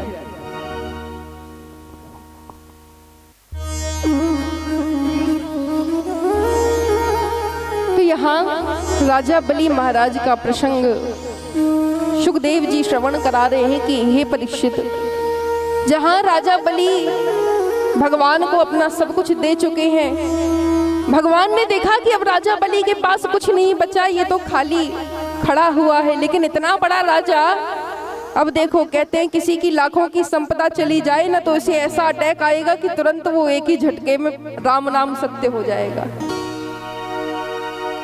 कोई लाखों यत्न करके, उपाय करके, एक एक कौड़ी मोहर जोड़ जोड़ के अपनी संपदा खड़ी करे। अब आप ही से मैं पूछती हूँ, आपने इतनी मेहनत कर करके बंगला बनाया, गाड़ी बनाई, और एक ही बार में अचानक से यहाँ वहाँ से इनकम टैक्स वाले आ जाएं और कहें कि अरे भैया ये सब तो फर्जी है, हम इन सब पे सील लगाते हैं, ये सब आज से सरकारी, तुम्हारा कुछ नहीं। और तुमने कौड़ी जोड़ के इतना बड़ा अपना महल खड़ा किया हो और एक ही झटके में सब वो इनकम टैक्स वाले ले जाएं, तो सोचो कि तुम्हारे प्राणों पर क्या गुजरेगी। ऐसा बुरा दिल में सदमा लगेगा ना कि अब तो बस हाय राम मुझे उठा ही लो। तो सोचो कि जिसने संजीवनी विद्या से जीवित होकर के, जिसके पास कुछ नहीं था, उस राजा बलि ने कौड़ी जोड़ करके पूरे ब्रह्मांड को अपने वश में कर लिया। उस राजा बलि का जब 2 ही क्षण में सब कुछ चला गया तो उस पर क्या बीती होगी। फिर भी जैसे ही प्रभु का मस्तक, जिसका कल्याण हो जाए, जिसके मस्तक पर प्रभु का चरण रख जाए, भला सोचो कि उसके विवेक में फिर धन की क्या गुंजाइश हो सकती है। सब कुछ छोड़ दिया, धैर्य धारण करके राजा बलि ने कहा मुझे कुछ नहीं चाहिए। फिर भी प्रभु ने कहा कि राजा तू बड़ा दानी था रे, तूने इतना बड़ा दान मुझे दे दिया, मैं तुझसे इतना प्रसन्न हूँ कि मांग, तुझे क्या मांगना है तू मांग ले। और वही गलती जो राजा बलि ने की, वही गलती भगवान कर रहे हैं। भगवान ने कहा कि तू मांग ले, तू जो मांगेगा मैं तुझे दे दूंगा। राजा बलि ने कहा कि प्रभु आप भी फंस जाएंगे, अभी मैं फंसा था अब आप फंस जाएंगे। भगवान ने कहा फंसता हूं तो फंसने दे, भक्त के जंजाल में फंसने के लिए तो भगवान वैसे ही तरसते हैं। तो मांग, क्या मांगना चाहता है? तो इतने में राजा बलि ने कहा कि हे प्रभु, अगर आप मुझे कुछ देना चाहते हैं तो ऐसी कृपा कर दीजिए कि मैं जिस भी जगह रहूं तो आते जाते मुझे नित्य प्रति आपका ही दर्शन हो। भगवान ने कहा कि आते और जाते दर्शन हो तो ऐसा काम तो एक द्वारपाल ही कर सकता है। एक राजा जब महल में आता है और महल से जाता है तो एक द्वारपाल ही तो ऐसा होता है जिसके दर्शन राजा रोज करता है। तो कह दे तो तेरा द्वारपाल बन जाऊं। भगवान ने कहा, अब राजा बलि कहते जैसी आपकी आज्ञा। भगवान ने तुरंत पाताल लोक की सारी संपदा राजा बलि को दे दी और कहा कि आज से मैं तेरा द्वारपाल बनकर तेरे महल में खड़ा रहूंगा। तू जब आएगा जब जाएगा तुझे नित्य प्रति मेरा ही दर्शन होगा। समय बीत गया, युग बीत गए महाराज, बहुत समय बीतता गया। अनंत काल तक भगवान उसी राजमहल में राजा बलि की पहरेदारी करते रहे। जब लक्ष्मी जी ने सोचा कि इतना समय बीत गया, मेरे स्वामी अभी तक नहीं आ रहे, तो मैं क्या करूं, कहां उन्हें ढूंढूं। महाराज ऊपर के सारे लोगों में लक्ष्मी ने पता कर लिया, कहीं भी नारायण ना मिले। धरती लोक में जाकर देख लिया, कहीं नारायण ना मिले। तब परेशान होकर के नारद जी से कहते हैं कि हे नारद, आप बताओ कि भगवान कहाँ है, वो नारायण कहाँ है। नारायण ने मुख मलिन करके लक्ष्मी से कहा कि मैं आपको बता दूंगा ना तो आपको प्रभु के ऊपर बड़ी दया आएगी। अरे जो नारायण सारे संसार को संभाल रहे हैं, जो इस संसार का पालन कर रहे हैं, वही नारायण इस समय अभी राजा बलि के यहाँ पर चाकरी कर रहे हैं, राजा बलि की पहरेदारी कर रहे हैं। माता ने वहां बैकुंठ लोक में बैठे बैठे पाताल लोक का सारा दृश्य देख लिया, हंस गई। हंसती है माता, प्रसन्न होकर के कहती, नारद जी भगवान लेकिन द्वारपाल के भेष में बड़े सुंदर लग रहे हैं। कुछ भी कहो, मेरे ठाकुर हैं बड़े सरल स्वभाव के, इन्हें आदमी व्यक्ति भक्त जैसा भी बना देता है, उसी सांचे में ढल जाते हैं। मेरे प्रभु को न दास बनने में कोई शौक है, न उत्साह है, न वो राजा बनकर प्रसन्न है, न वो दास बनकर प्रसन्न है। वह केवल अपनी भक्त के भक्ति में प्रसन्न है। भक्त जो बना दे, जिस सांचे में ढाल देना, उसी सांचे में ढल जाते हैं। जैसे एक मूर्तिकार होता है ना, नवरात्रि में गणेश जी में प्रतिमाएं बनाता है। जब हम प्रतिमा को निछावर देकर लाते हैं तो एक कलाकार ही तो होता है जो भगवान को किसी भी आकार में ढाल सकता है, और वो जैसे आकार में ढालेगा हमें उसी आकार की पूजा करनी पड़ेगी।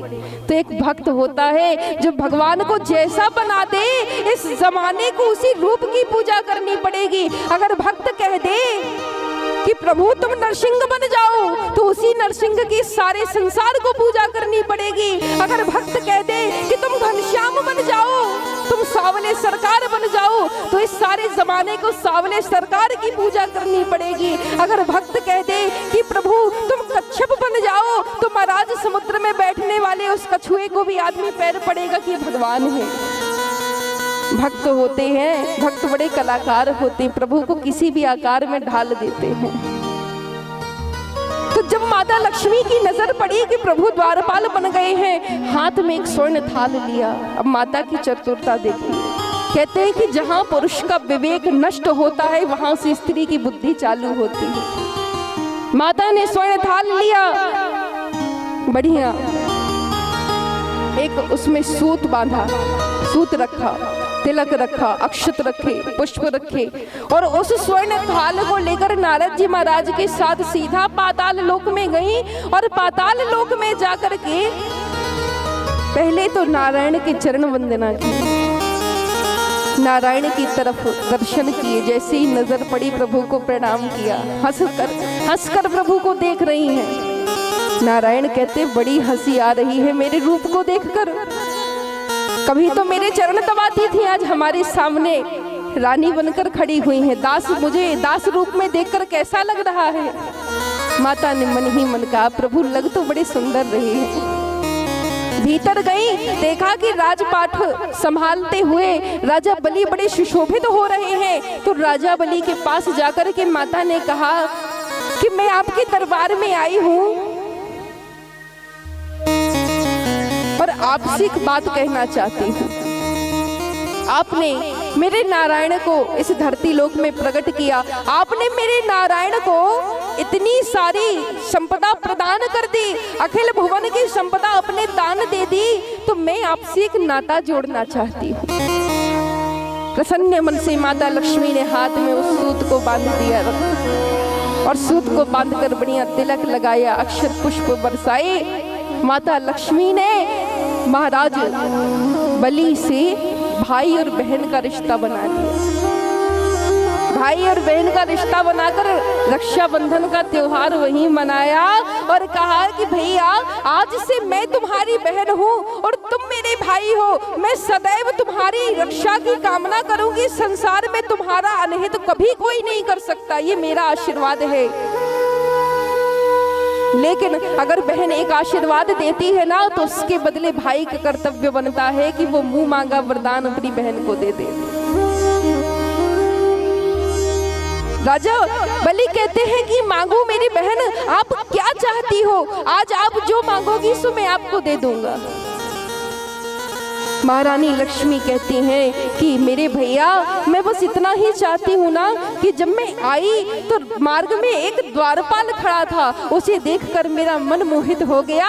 बस वही द्वारपाल मुझे प्रदान कर दीजिए, बस इतना ही मैं चाहती हूँ। बोलो राधे राधे। बस इतना ही मेरा वरदान है। राजा बलि समझ गए कि माता अपने स्वामी को ले जाने के लिए आई हैं। भगवान ने तुरंत उसी समय राजा बलि ने प्रभु के साथ में माता का गठबंधन किया और उसी समय महाराज राजा बलि ने हाथ जोड़कर दोनों के चरण वंदन किए, भगवान को अपना बहनोई बना लिया।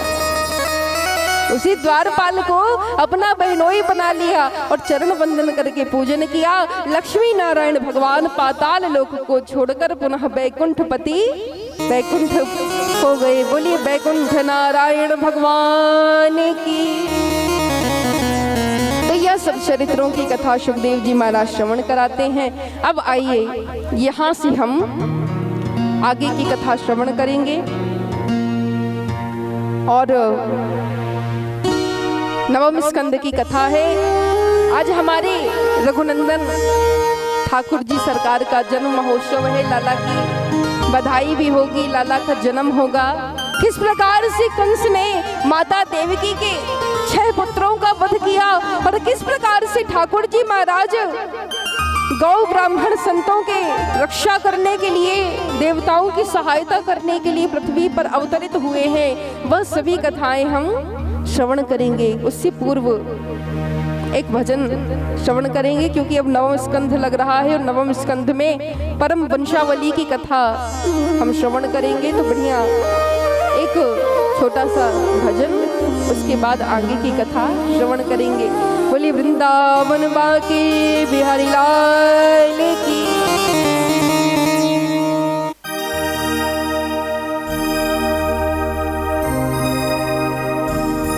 है राधा नाम आधार,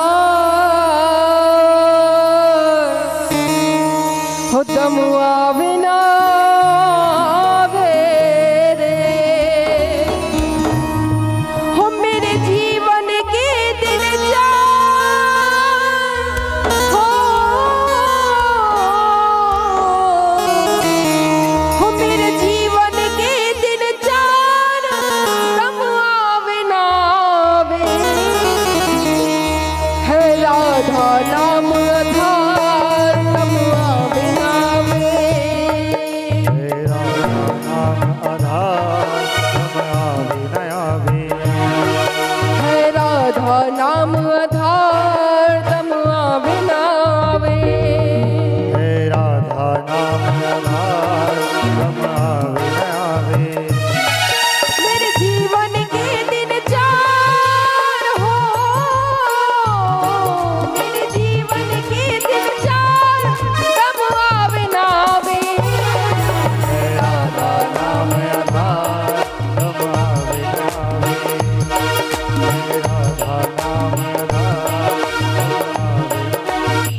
समझ ले मूरख बंदे, सोच समझ ले मूरख बंदे, छोड़ दे सारे झूठे धंधे, छोड़ दे सारे झूठे धंधे, ये सोच समझ ले मूरख बंदे, छोड़ दे सारे झूठे धंधे, छोड़ दे सारे झूठे धंधे, कर मन में सोच विचार हो,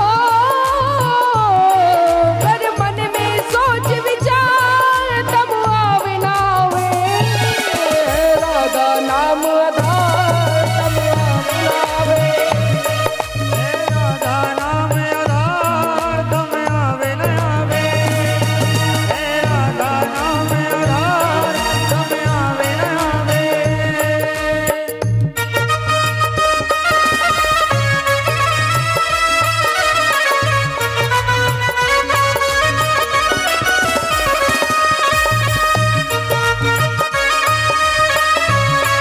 राधे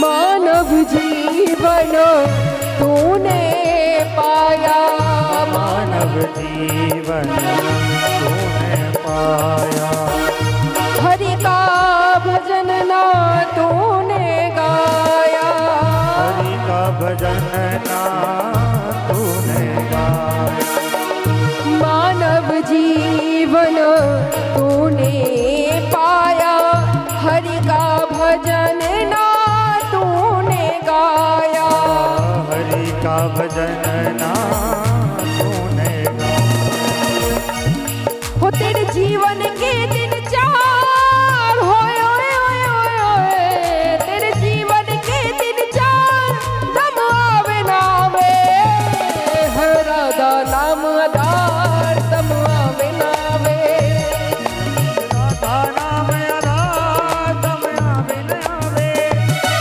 है राधा नाम आधार दम आवे ना आवे, राधा नाम आधार तम आवे न आवे।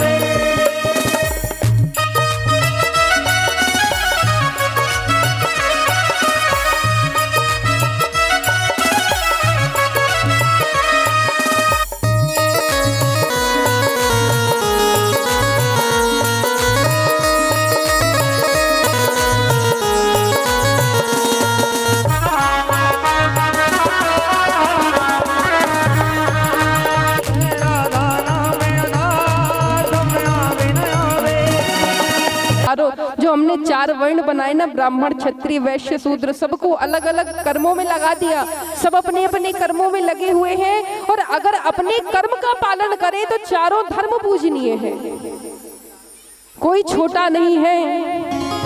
संसार में भगवान ने अपने अपने जो कर्म दिए हैं, डोम जो था ना, डोम ने अपना कर्म निभाया तो हरिश्चंद्र को भी उसके यहाँ पानी भरने के लिए आना पड़ गया। अपने कर्म करो। कसाई थे ना, शालिग्राम की कथा थी भक्तमाल में, कभी उठाकर देखिएगा, कितनी सुंदर चरित्र आता है। एक कसाई था, मांस काटने का कार्य करता था, लेकिन एक दिन उसे मार्ग में एक पत्थर मिल गया, बड़ा सा पत्थर मिला, तो सोचा कि एक काम करता हूँ, इसे ले जाता हूँ, इसे वहीं रखूंगा, कुछ ना कुछ कूटने के काम आएगा। वही पत्थर ऐसा था कि महाराज उसे एक जगह बिठा दिया। अब जब ब्राह्मणों की नजर संतों की टोली गई और उस संतों की जब नजर उस पत्थर पर पड़ी तो उन्होंने कहा, ये तो शालिग्राम है, इस कसाई के घर में क्या कर रहा है, ये तो शालिग्राम की दिव्य प्रतिमा है, इसे तो ब्राह्मणों के साथ रहना चाहिए, इस कसाई खाने में क्या कर रही है। कसाई ने कहा कि मुझे तो पता नहीं, मार्ग में मिल गया था, मुझसे टकराई तो ये मुझे बड़ी अच्छी शिला लगी, मैं उसे उठा कर ले आया। ब्राह्मणों ने कहा, रे दुष्ट, रे धूर्त, तेरे इन गंदे हाथों से तू भगवान को स्पर्श करता है, तुझे अत्यंत पाप लगेगा, तो ये प्रतिमा हमें दे, हम इसे अपने साथ ले जाएंगे, इसकी नित्य प्रति पूजा करेंगे। कसाई ने कहा इसके बारे में मुझे ज्यादा पता नहीं है, आप इसे साथ ले जाइए। संतों ने तो जैसे तैसे अपने साथ शालिग्राम भगवान को ले जाना ही पसंद किया। जैसे ही ले गए, एक रात बीती, सुबह देख रहे हैं वो प्रतिमा ही गायब है। वो शालिग्राम का जो पत्थर था वो वहां से गायब। अब संतों ने देखा कि भैया वो शालिग्राम किधर गए, ढूंढ रहे यहाँ वहां। कसाई दौड़ा दौड़ा दोपहर को चला आया, कहा कि आप ऐसे ले गए थे, प्रतिमा फिर मेरे घर आ गई। ये जो पत्थर था ना, ये अपने आप जब मैं अपनी दुकान को मैंने खोला तो देखा कि ये तो वापस वहीं पड़ी हुई थी, मैं इसे पुनः देने के लिए आया हूँ। संतों ने कहा कि ठीक है। संतों ने कहा भला ये चमत्कार कैसा। दूसरी रात बीती, फिर वही दृष्टांत देखने मिला कि अरे जिस प्रतिमा का हम रोज पूजन कर रहे हैं वही प्रतिमा आखिरकार उस कसाई के घर में कैसे जाकर स्थापित हो जाती है। जब संतों ने भगवान से पूछा कि प्रभु ये क्या लीला है, तो परम प्रभु ने कहा कि इस कसाई ने अपने जीवन में बड़े पुण्य किए हैं, पिछले जन्म में मेरी बड़ी भक्ति की है, और पिछले जन्म में मरते समय यही मांगा कि मैं जैसे भी कर्म करूं लेकिन मेरे अच्छे कर्मों का फल मुझे आप देना, आप मेरा कदापि साथ मत छोड़ना। मैं चोरी करूं, मैं कुछ भी करूं, मैं कितने भी पाप कर लूं, लेकिन आप मेरा साथ मत छोड़ना। वही भगवान ने अपना वचन निभाया कि जब ये कसाई मांस काटने का भी कार्य करता था फिर भी भगवान ने उसका साथ नहीं छोड़ा। और जिस दिन उस कसाई को ये बात पता चली कि ये सब मेरे पूर्व जन्म के कर्म है जो भगवान मेरा साथ नहीं छोड़ रहे, उस कसाई ने अपने सारे बुरे कामों को छोड़ दिया और उसी दिन से वह कसाई संत बन गया और इस संसार में पूजनीय हो गया। बोलो राधे राधे। तो ये तो भगवान का भाव है। भक्त जिस प्रकार से अपने भगवान को पुकारता है भगवान वैसे ही चले आते हैं। तो आइए अब नवम स्कंध की यहाँ से हम कथा श्रवण करेंगे।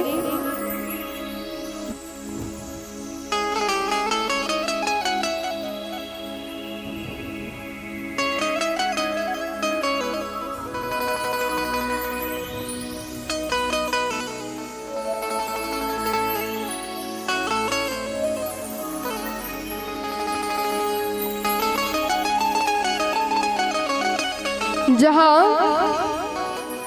बड़े बड़े साधु संत भगवान की शरण ग्रहण कर रहे बैठे हुए हैं, भगवान की चरण शरण रज को ही अपना करता धरता बना रखा है। साधु संतों के लिए प्रभु की भक्ति प्रिय है, एक आम गृहस्थी व्यक्ति के लिए अपना घर प्रिय है, धन प्रिय है, परिवार प्रिय है।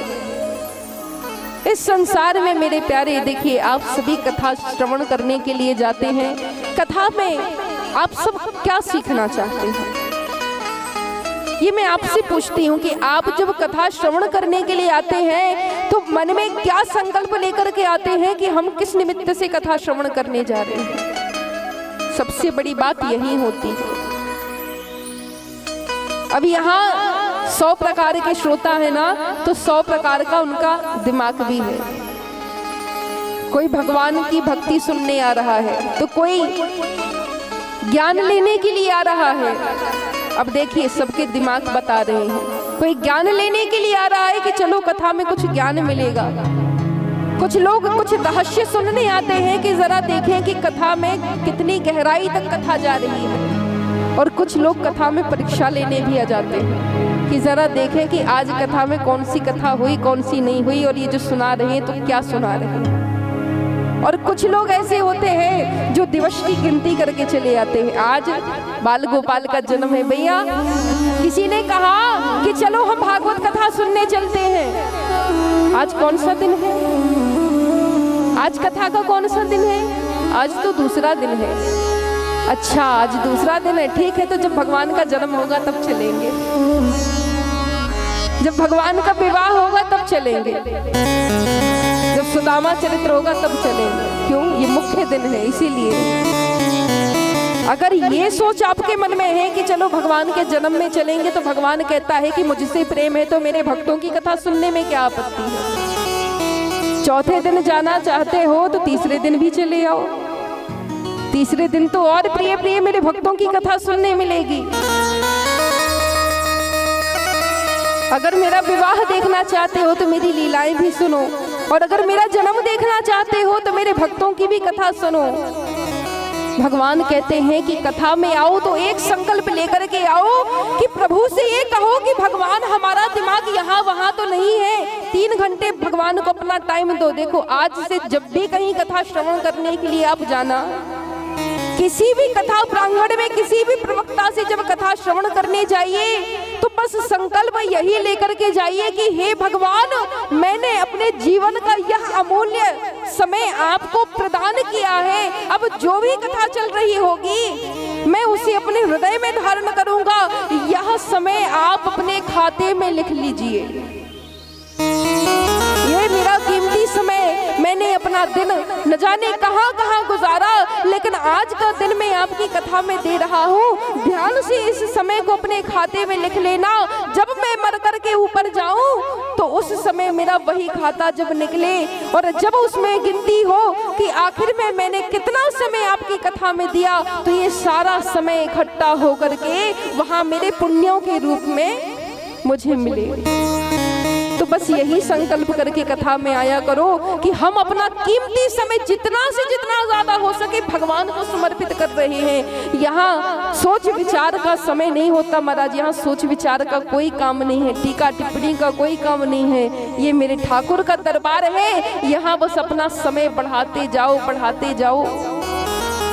और अपना उद्धार, अपना कल्याण करते जाओ। बोलो वृंदावन बाके बिहारी लाल की जय। सुखदेव जी महाराज कह रहे हैं कि हे राजा परीक्षित, अब हम तुम्हें नवम स्कंध की बड़ी दिव्य कथा श्रवण कराते हैं। सूर्यवंश में जहां सर्वप्रथम सूर्य और चंद्रवंश है, जिनसे ये वंशावली आगे बढ़ी। सूर्यवंश में भगवान श्री रामचंद्र जी अवतरित हुए हैं और चंद्रवंश में भगवान बांके बिहारी उत्पन्न हुए हैं।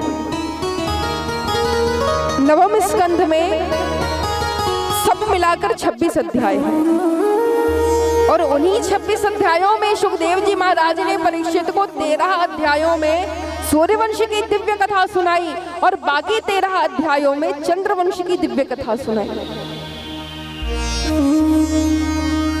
यहाँ ब्रह्मा जी की नाभि से कमल पुष्प और प्रभु की नाभि कमल से पुष्प निकला, जिससे ब्रह्मा की उत्पत्ति हुई। ब्रह्मा के पुत्र कश्यप हुए, कश्यप के पुत्र सूर्य हुए और यहाँ सूर्य नारायण भगवान से ही चला पावन सूर्यवंश। सूर्यवंश में सूर्य के पुत्र श्राद्धदेव मनु की श्रद्धा नाम धर्म पत्नी से 10 पुत्र हुए। एक शाकु, मृग, सरियाती, धीष्ट, घृत, परुष, नरिष्यंत, नभग, प्रशग, कबीर। इन्हीं 10 पुत्रों से सबसे पहले सूर्यवंश आगे बढ़ा है। यथा मम ध्येयमाद्यस्य समवेता युयोत्सव यथा गीतित्रमा काव्य नवमेदाचिते स्मृति यत्र लोकत्रतो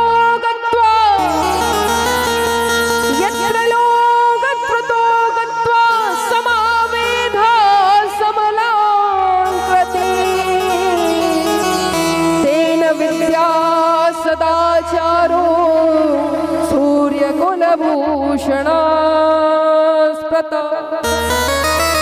सूर्यकुल में जितने भी बड़े बड़े राजा महाराजा हुए हैं वह सभी बड़े सुंदर, बड़े सद्गुणी और भगवान को अपने हृदय में धारण करने वाले हुए हैं। तो यहाँ जब सूर्यवंश में बड़े बड़े राजा महाराजा हुए,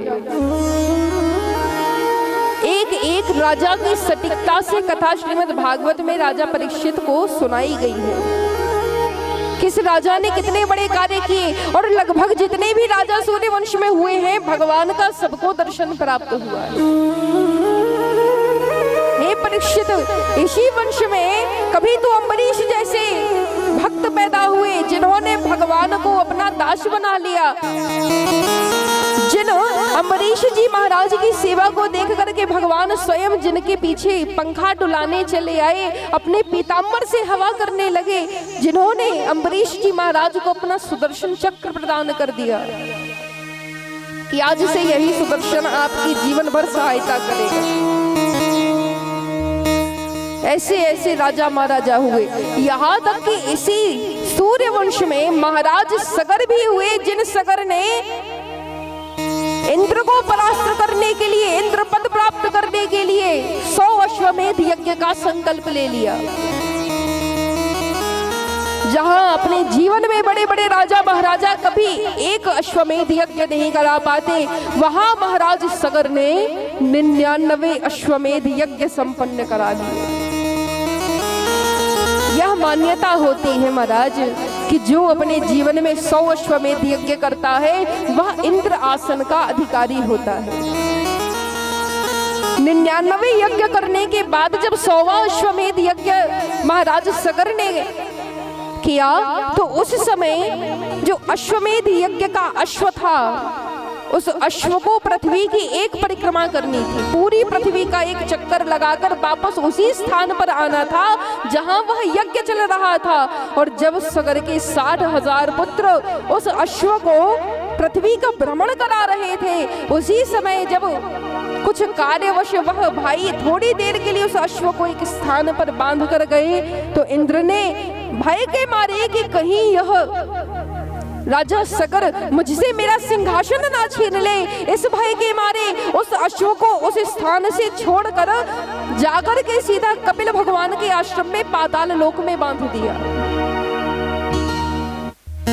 60,000 सगर पुत्र अलग अलग दिशाओं में खोज रहे हैं कि आखिर वह घोड़ा छूटकर कहां गया। यहाँ वहां खोजते खोजते जब कहीं पता ना चला, तब कपिल भगवान के आश्रम में गए। किसी ने बताया कि उस अश्व को हमने किसी के साथ जाते देखा था, कोई ऋषि।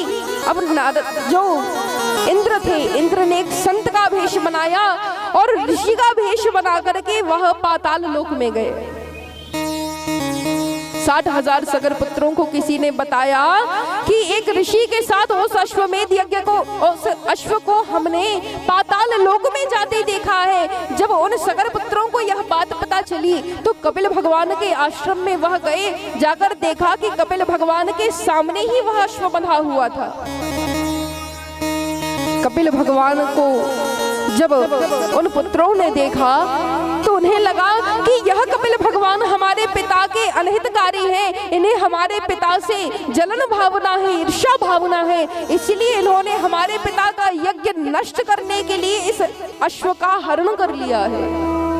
मन में इस प्रकार की दुविस्मृति हो गई और उसी विस्मृति के कारण उन 60,000 सगर पुत्रों ने कपिल भगवान को न जाने कैसे कैसे अपशब्द कहे। जो ब्राह्मण साक्षात नारायण का अवतार है वही कपिल भगवान। कपिल कौन है? जो 24 अवतारों में तीसरा अवतार भगवान नारायण का बताए जाते हैं, वही कपिल भगवान जब अपनी ध्यान योग समाधि में लगे हुए थे, ध्यान में लगे हुए थे, उन्हीं कपिल भगवान को 60,000 सगर पुत्रों ने न जाने कितना अनाप शनाप वाक्य कहे, वार्ता प्रलापता करी। उसी समय जब कपिल भगवान के नेत्र समाधि से टूटे खुले, तो उन कपिल भगवान के क्रोध भरे नेत्रों से निकलने वाली अग्नि ने 60,000 सगर पुत्रों को एक तरफ से जलाकर राख कर दिया। एक तरफ से सारे पुत्र राख बन गए, राख का ढेर लग गया चारों तरफ। अब यहाँ जब यही सब दृश्य नारद जी महाराज ने देखा, जाकर के सगर महाराज को बताया। सगर महाराज को यह बात पता चली, यज्ञ का सारा कार्यभार सब छोड़ छाड़ करके वह कपिल की शरण में आए। कपिल भगवान से कहा कि हे परम प्रभु, मेरे पुत्रों को क्षमा कीजिए, इन्हें तो कुछ पता ही नहीं था, आप साक्षात परब्रह्म हैं, आपको तो सब पहले ही विदित होगा कि आखिर यह अपराध हमारे पुत्र से हुआ है या महाराज इंद्र से हुआ है। नारायण ने फिर भी कहा कि जाओ, तुम्हारे पुत्रों का कल्याण हो। इन पुत्रों का तभी कल्याण हो सकता है जब स्वर्गलोक में बैठने वाली गंगा जो बैकुंठ में रहती है, उसी बैकुंठ की गंगा का जल जब इस पाताल में आकर के मिलेगा और इन समस्त आत्माओं को पड़ेगा, जब इस भस्म का मिलाप गंगा की जल से हो जाएगा, उसी समय तुम्हारे पुत्रों की आत्मा को मुक्ति मिलेगी। शगर महाराज के सबसे प्रथम पुत्र अश्मंजस ने यह कार्य अपने ऊपर लिया कि आज से मैं गंगा की आराधना करूंगा और इस प्रकार मां भगवती को प्रसन्न करूंगा कि गंगा को पृथ्वी पर अवतरित होना ही पड़ेगा। असमंजस ने अपना संपूर्ण जीवन गंगा की तपस्या करते करते निकाल दिया, लेकिन मेरे प्यारे गंगा इस धरती पर नहीं आई। जिसे हम गंगा जल कहते हैं ना, जिसे कमंडलू में भर भर करके, डिब्बियों में भर भर करके हम अपने घर में लाते हैं, स्थापित करते हैं, गंगा जल की पूजा करते हैं। ये गंगा का जल ऐसे ही संसार में नहीं आ गया। इसे लाने के लिए बड़े बड़े राजाओं महाराजाओं ने सतयुग में बड़ी तपस्या की है। असमंजस पुत्र अंशुमान, जिन्होंने भी अपना जीवन लगा दिया गंगा की तपस्या करते करते, उन्हीं के वंश में देखते देखते आखिरकार 4 पीढ़ियां बीत गई। जब 4 पीढ़ी लगातार तपस्या करते करते व्यतीत हुई और गंगा का अवतार नहीं हुआ, उसी समय भगवान की दया से उसी सूर्यवंश में महाराज भागीरथ का जन्म हुआ। और भागीरथ महाराज जब हुए, भागीरथ की माता ने बहुत समझाया कि पुत्र तेरा जीवन नष्ट हो जाएगा, लेकिन तेरे पूर्वजों को उद्धार करने वाली गंगा इस पृथ्वी पर अवतरित नहीं होगी।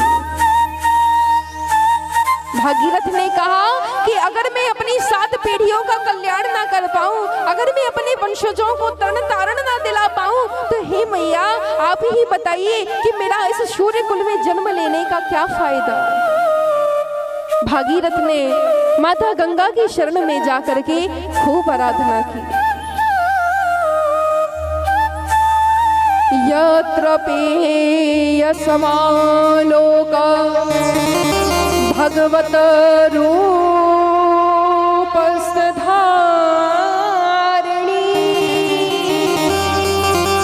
नमामि भगवती गंगे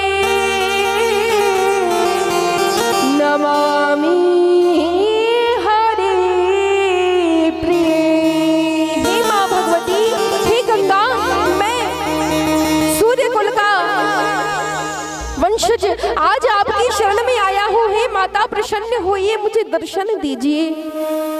आखिरकार नारायण की कृपा हुई कि भागीरथ महाराज के पुकारने पर पहली बार गंगा ने भागीरथ महाराज को दर्शन दिए।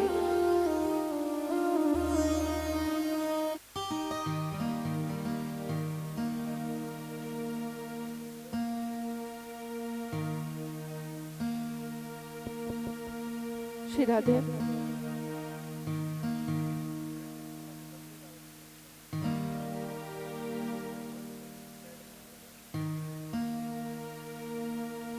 श्री राधे।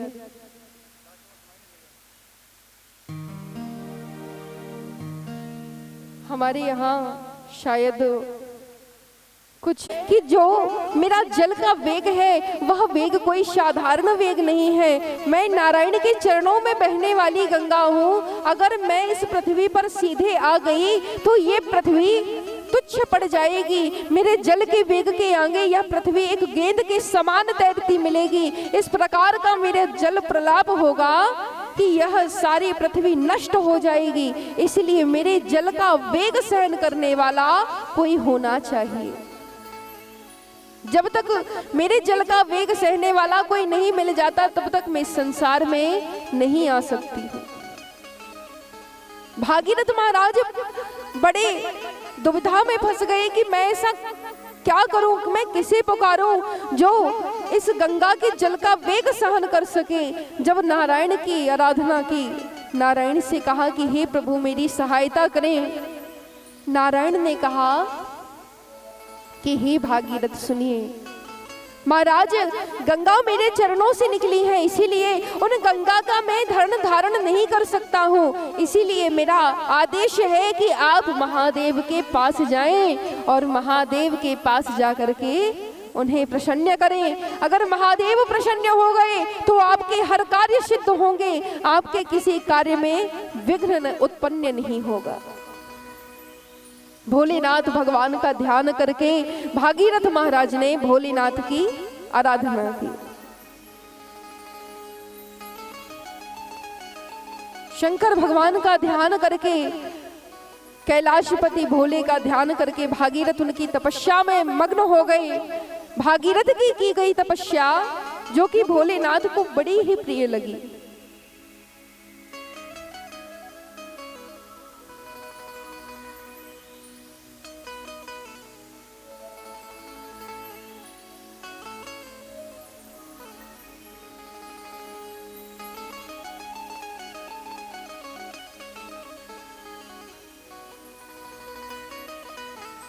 श्री राधे।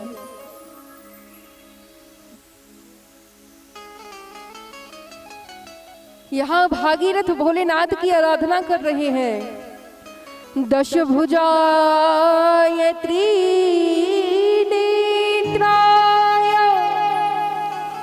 पंचवक्त्राय शूलिने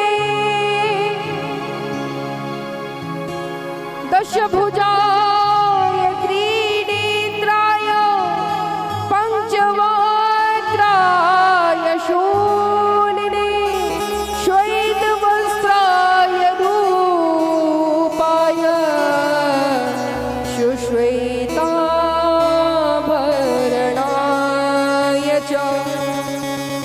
शंकराय महेशाय उमाशहिताय वर्तमानः त्राहि मां कृपया देव शरणं भव महेश्वराय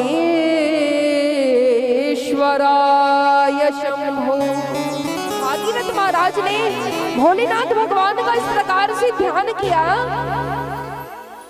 कि भागीरथ के पुकारने पर भोलेनाथ भगवान ने भागीरथ को दर्शन दिया। भागीरथ ने अपनी सारी समस्या बताई कि प्रभु गंगा का जल जब तक हमारे पूर्वजों पर नहीं पड़ेगा उनका तरण तारण नहीं होगा। हे भोलेनाथ, अब आप ही एकमात्र वही सहारा है जो गंगा के जल को अपने मस्तक पर, अपनी जटाओं पर धारण कर सकते हैं। तब भोलेनाथ भगवान ने चारों दिशाओं में, अखिल ब्रह्मांड में अपनी दिव्य बड़ी बड़ी जटाओं को छिड़का दिया। आकाश से बहने वाली गंगा जब ब्रह्मलोक से बहती हुई, स्वर्गलोक से बहती हुई, सत्यलोक से बहती हुई जब आई, धरती पर धारण हुआ गंगा का, उस समय भोलेनाथ भगवान ने जो चारों दिशाओं में अपनी जटाएं बिखेर रखी थी, उन्हीं जटाओं में भोलेनाथ ने गंगा का धारण कर लिया। समस्त गंगा के जल को अपनी जटाओं में जकड़ लिया। और जब समस्त गंगा का जल भोलेनाथ के जटाओं में समाहित हो गया तो गंगा मैया अचानक से, जो अभी तक तो बैकुंठ में कलकल किलोल करती हुई खेला करती थी, बहा करती थी, वही गंगा आज जब भोलेनाथ की जटाओं में जकड़ गई तब माता बेचैनी के मारे कहने लगी भोलेनाथ से कि हे भोलेनाथ, मेरे इस शरीर पर जरा सी दया कीजिए, मैं इस प्रकार से बंधी नहीं रह सकती हूँ, मुझे अकस लग रही है, आप मेरी सहायता करें। भागीरथ महाराज ने भोलेनाथ से कहा कि हे भोलेनाथ, आप माँ भगवती को, आप गंगा को जरा सा छुटकारा दीजिए। हे भोलेनाथ, जब तक आप मस्तक से गंगा को बहाएंगे नहीं तब तक ये गंगा कैसे मेरे खानदान का, मेरे पूर्वजों का कल्याण करेंगी। उस समय भोलेनाथ भगवान ने अपनी जो जटाएं बांध रखी थी उन जटाओं से एक लट छोड़ी और जैसे एक लट खोली तो गंगा की एक पतली सी धारा बहकर उफान मार के जैसे ही नीचे उतरी और पृथ्वी में आकर गिरी, तो जिस स्थान पर गंगा गिरी उसी स्थान को हम गंगोत्री के नाम से पूजने लगे। बोले गंगा मैया की। बोलिए भोलेनाथ भगवान की, बोलिए गंगाधर भोलेनाथ की। गंगा का जल धरती में पड़कर गंगोत्री बना और उसी गंगोत्री से बहती हुई गंगा की धारा इस पृथ्वी के न जाने कितने कोने कोने में बहने लगी। वही धारा बहते हुए पाताल लोक गई और पाताल में जिन सगर पुत्रों की भस्म पड़ी हुई थी, उस भस्म पर मिलते ही उन 60,000 सगर पुत्रों का कल्याण कर दिया। ऐसे बड़े बड़े महाराज राजाधिराजाओं का उस सूर्य वंश में अवतार हुआ है, जन्म हुआ है। इन्हीं भागीरथ महाराज के वंश में सौदाश हुए। सौदाश पुत्र अश्मत, अश्मत के पुत्र नारी कवच, नारी कवच के पुत्र खटवांग हुए, खटवांग के पुत्र दिलीप हुए, दिलीप के पुत्र रघु हुए, जिनसे चला पावन रघुवंश। रामचरितमानस में चौपाई आती है ना कि रघुकुल रीत सदा चली आई और प्राण जाहि पर वचन न जाई। रघु महाराज ने अपने जीवन में यह संकल्प लिया था कि शरीर से प्राण भले निकल जाए, लेकिन हमारे द्वारा दिया हुआ वचन कभी व्यर्थ नहीं होना चाहिए। उन्हीं महाराज रघु के वंश में अज हुए और अज के ज्येष्ठ पुत्र दशरथ हुए, जिनसे चला पावन रघुवंश। जिन दशरथ महाराज ने कोटि यत्न करके अपने 4 पुत्रों को पाया था। कौन 4 पुत्र? और हम इतना कथा सुना रहे, जरा आप भी बताइए, जोर जोर से बोलिए। कौन थे दशरथ जी के 4 पुत्र? और राम और दशरथ जी की 3 पत्नियां। एक एक का सुन सुन के किसी को भूल रहा है तो दूसरा सुन के बता रहा। कौशल्या, कैकेयी और सुमित्रा, ये 3 पत्नियां राजा दशरथ की थी। चिंता हो रही थी महाराज को, दशरथ जी को बड़ी चिंता हुई कि हम वृद्ध हो रहे हैं, चौथापन आ रहा है, लेकिन हमारे घर में भैया संतान नहीं है। देख रहे हैं कि वृद्धपन आ चुका है, बालों में सफेदी आ चुकी है, शरीर में मुरझाहट आ चुकी है, लेकिन अभी तक हमारे घर में बालक की किलकारी नहीं गूंजी। श्रवण समीप भये श्वेत केशा,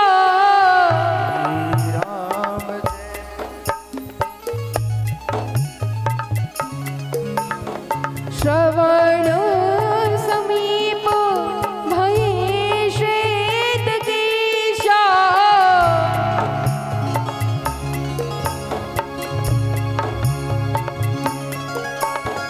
मनहु जरठ पान असोपदेशा।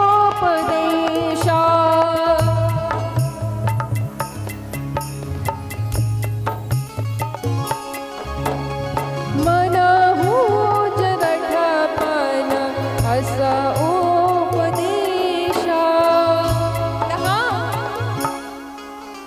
गुरु वशिष्ठ की शरण में महाराज दशरथ गए,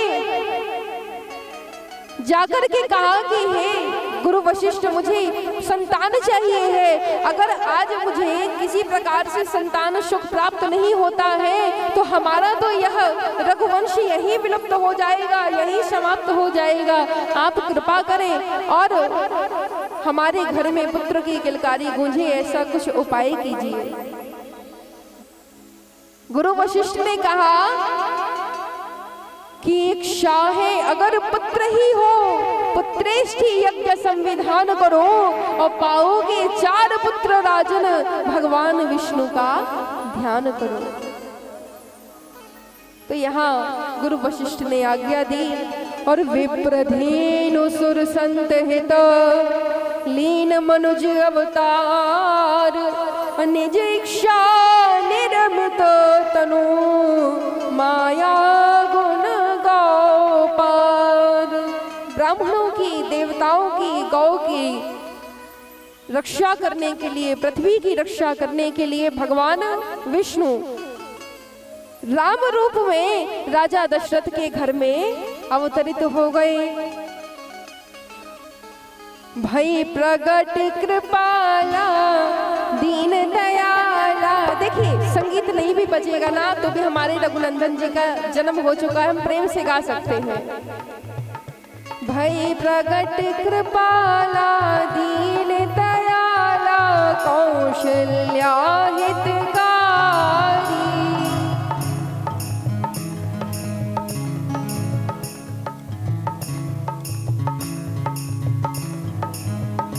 भई प्रगट कृपाला दीन दयाला कौशल्या हितकारी। हर्षित महतारी मुनि मनहारी अद्भुत रूप विचारी। यहाँ रघुनंदन जी का जन्म हुआ। परम प्रभु की दया से महाराज दशरथ के यहाँ 4 पुत्र हुए, राम लक्ष्मण भरत शत्रुघ्न। चारों कुल के भूषण हुए। एवं अब सुखदेव जी महाराज चंद्रवंश की ओर बढ़े। चंद्रवंश में अब भगवान ठाकुर जी का जन्म हुआ और किस प्रकार से हुआ वह कथा हम श्रवण करेंगे।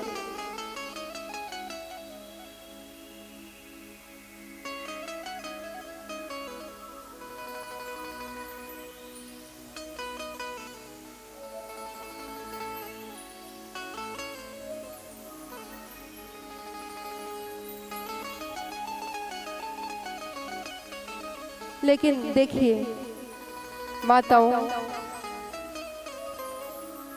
दुख किसी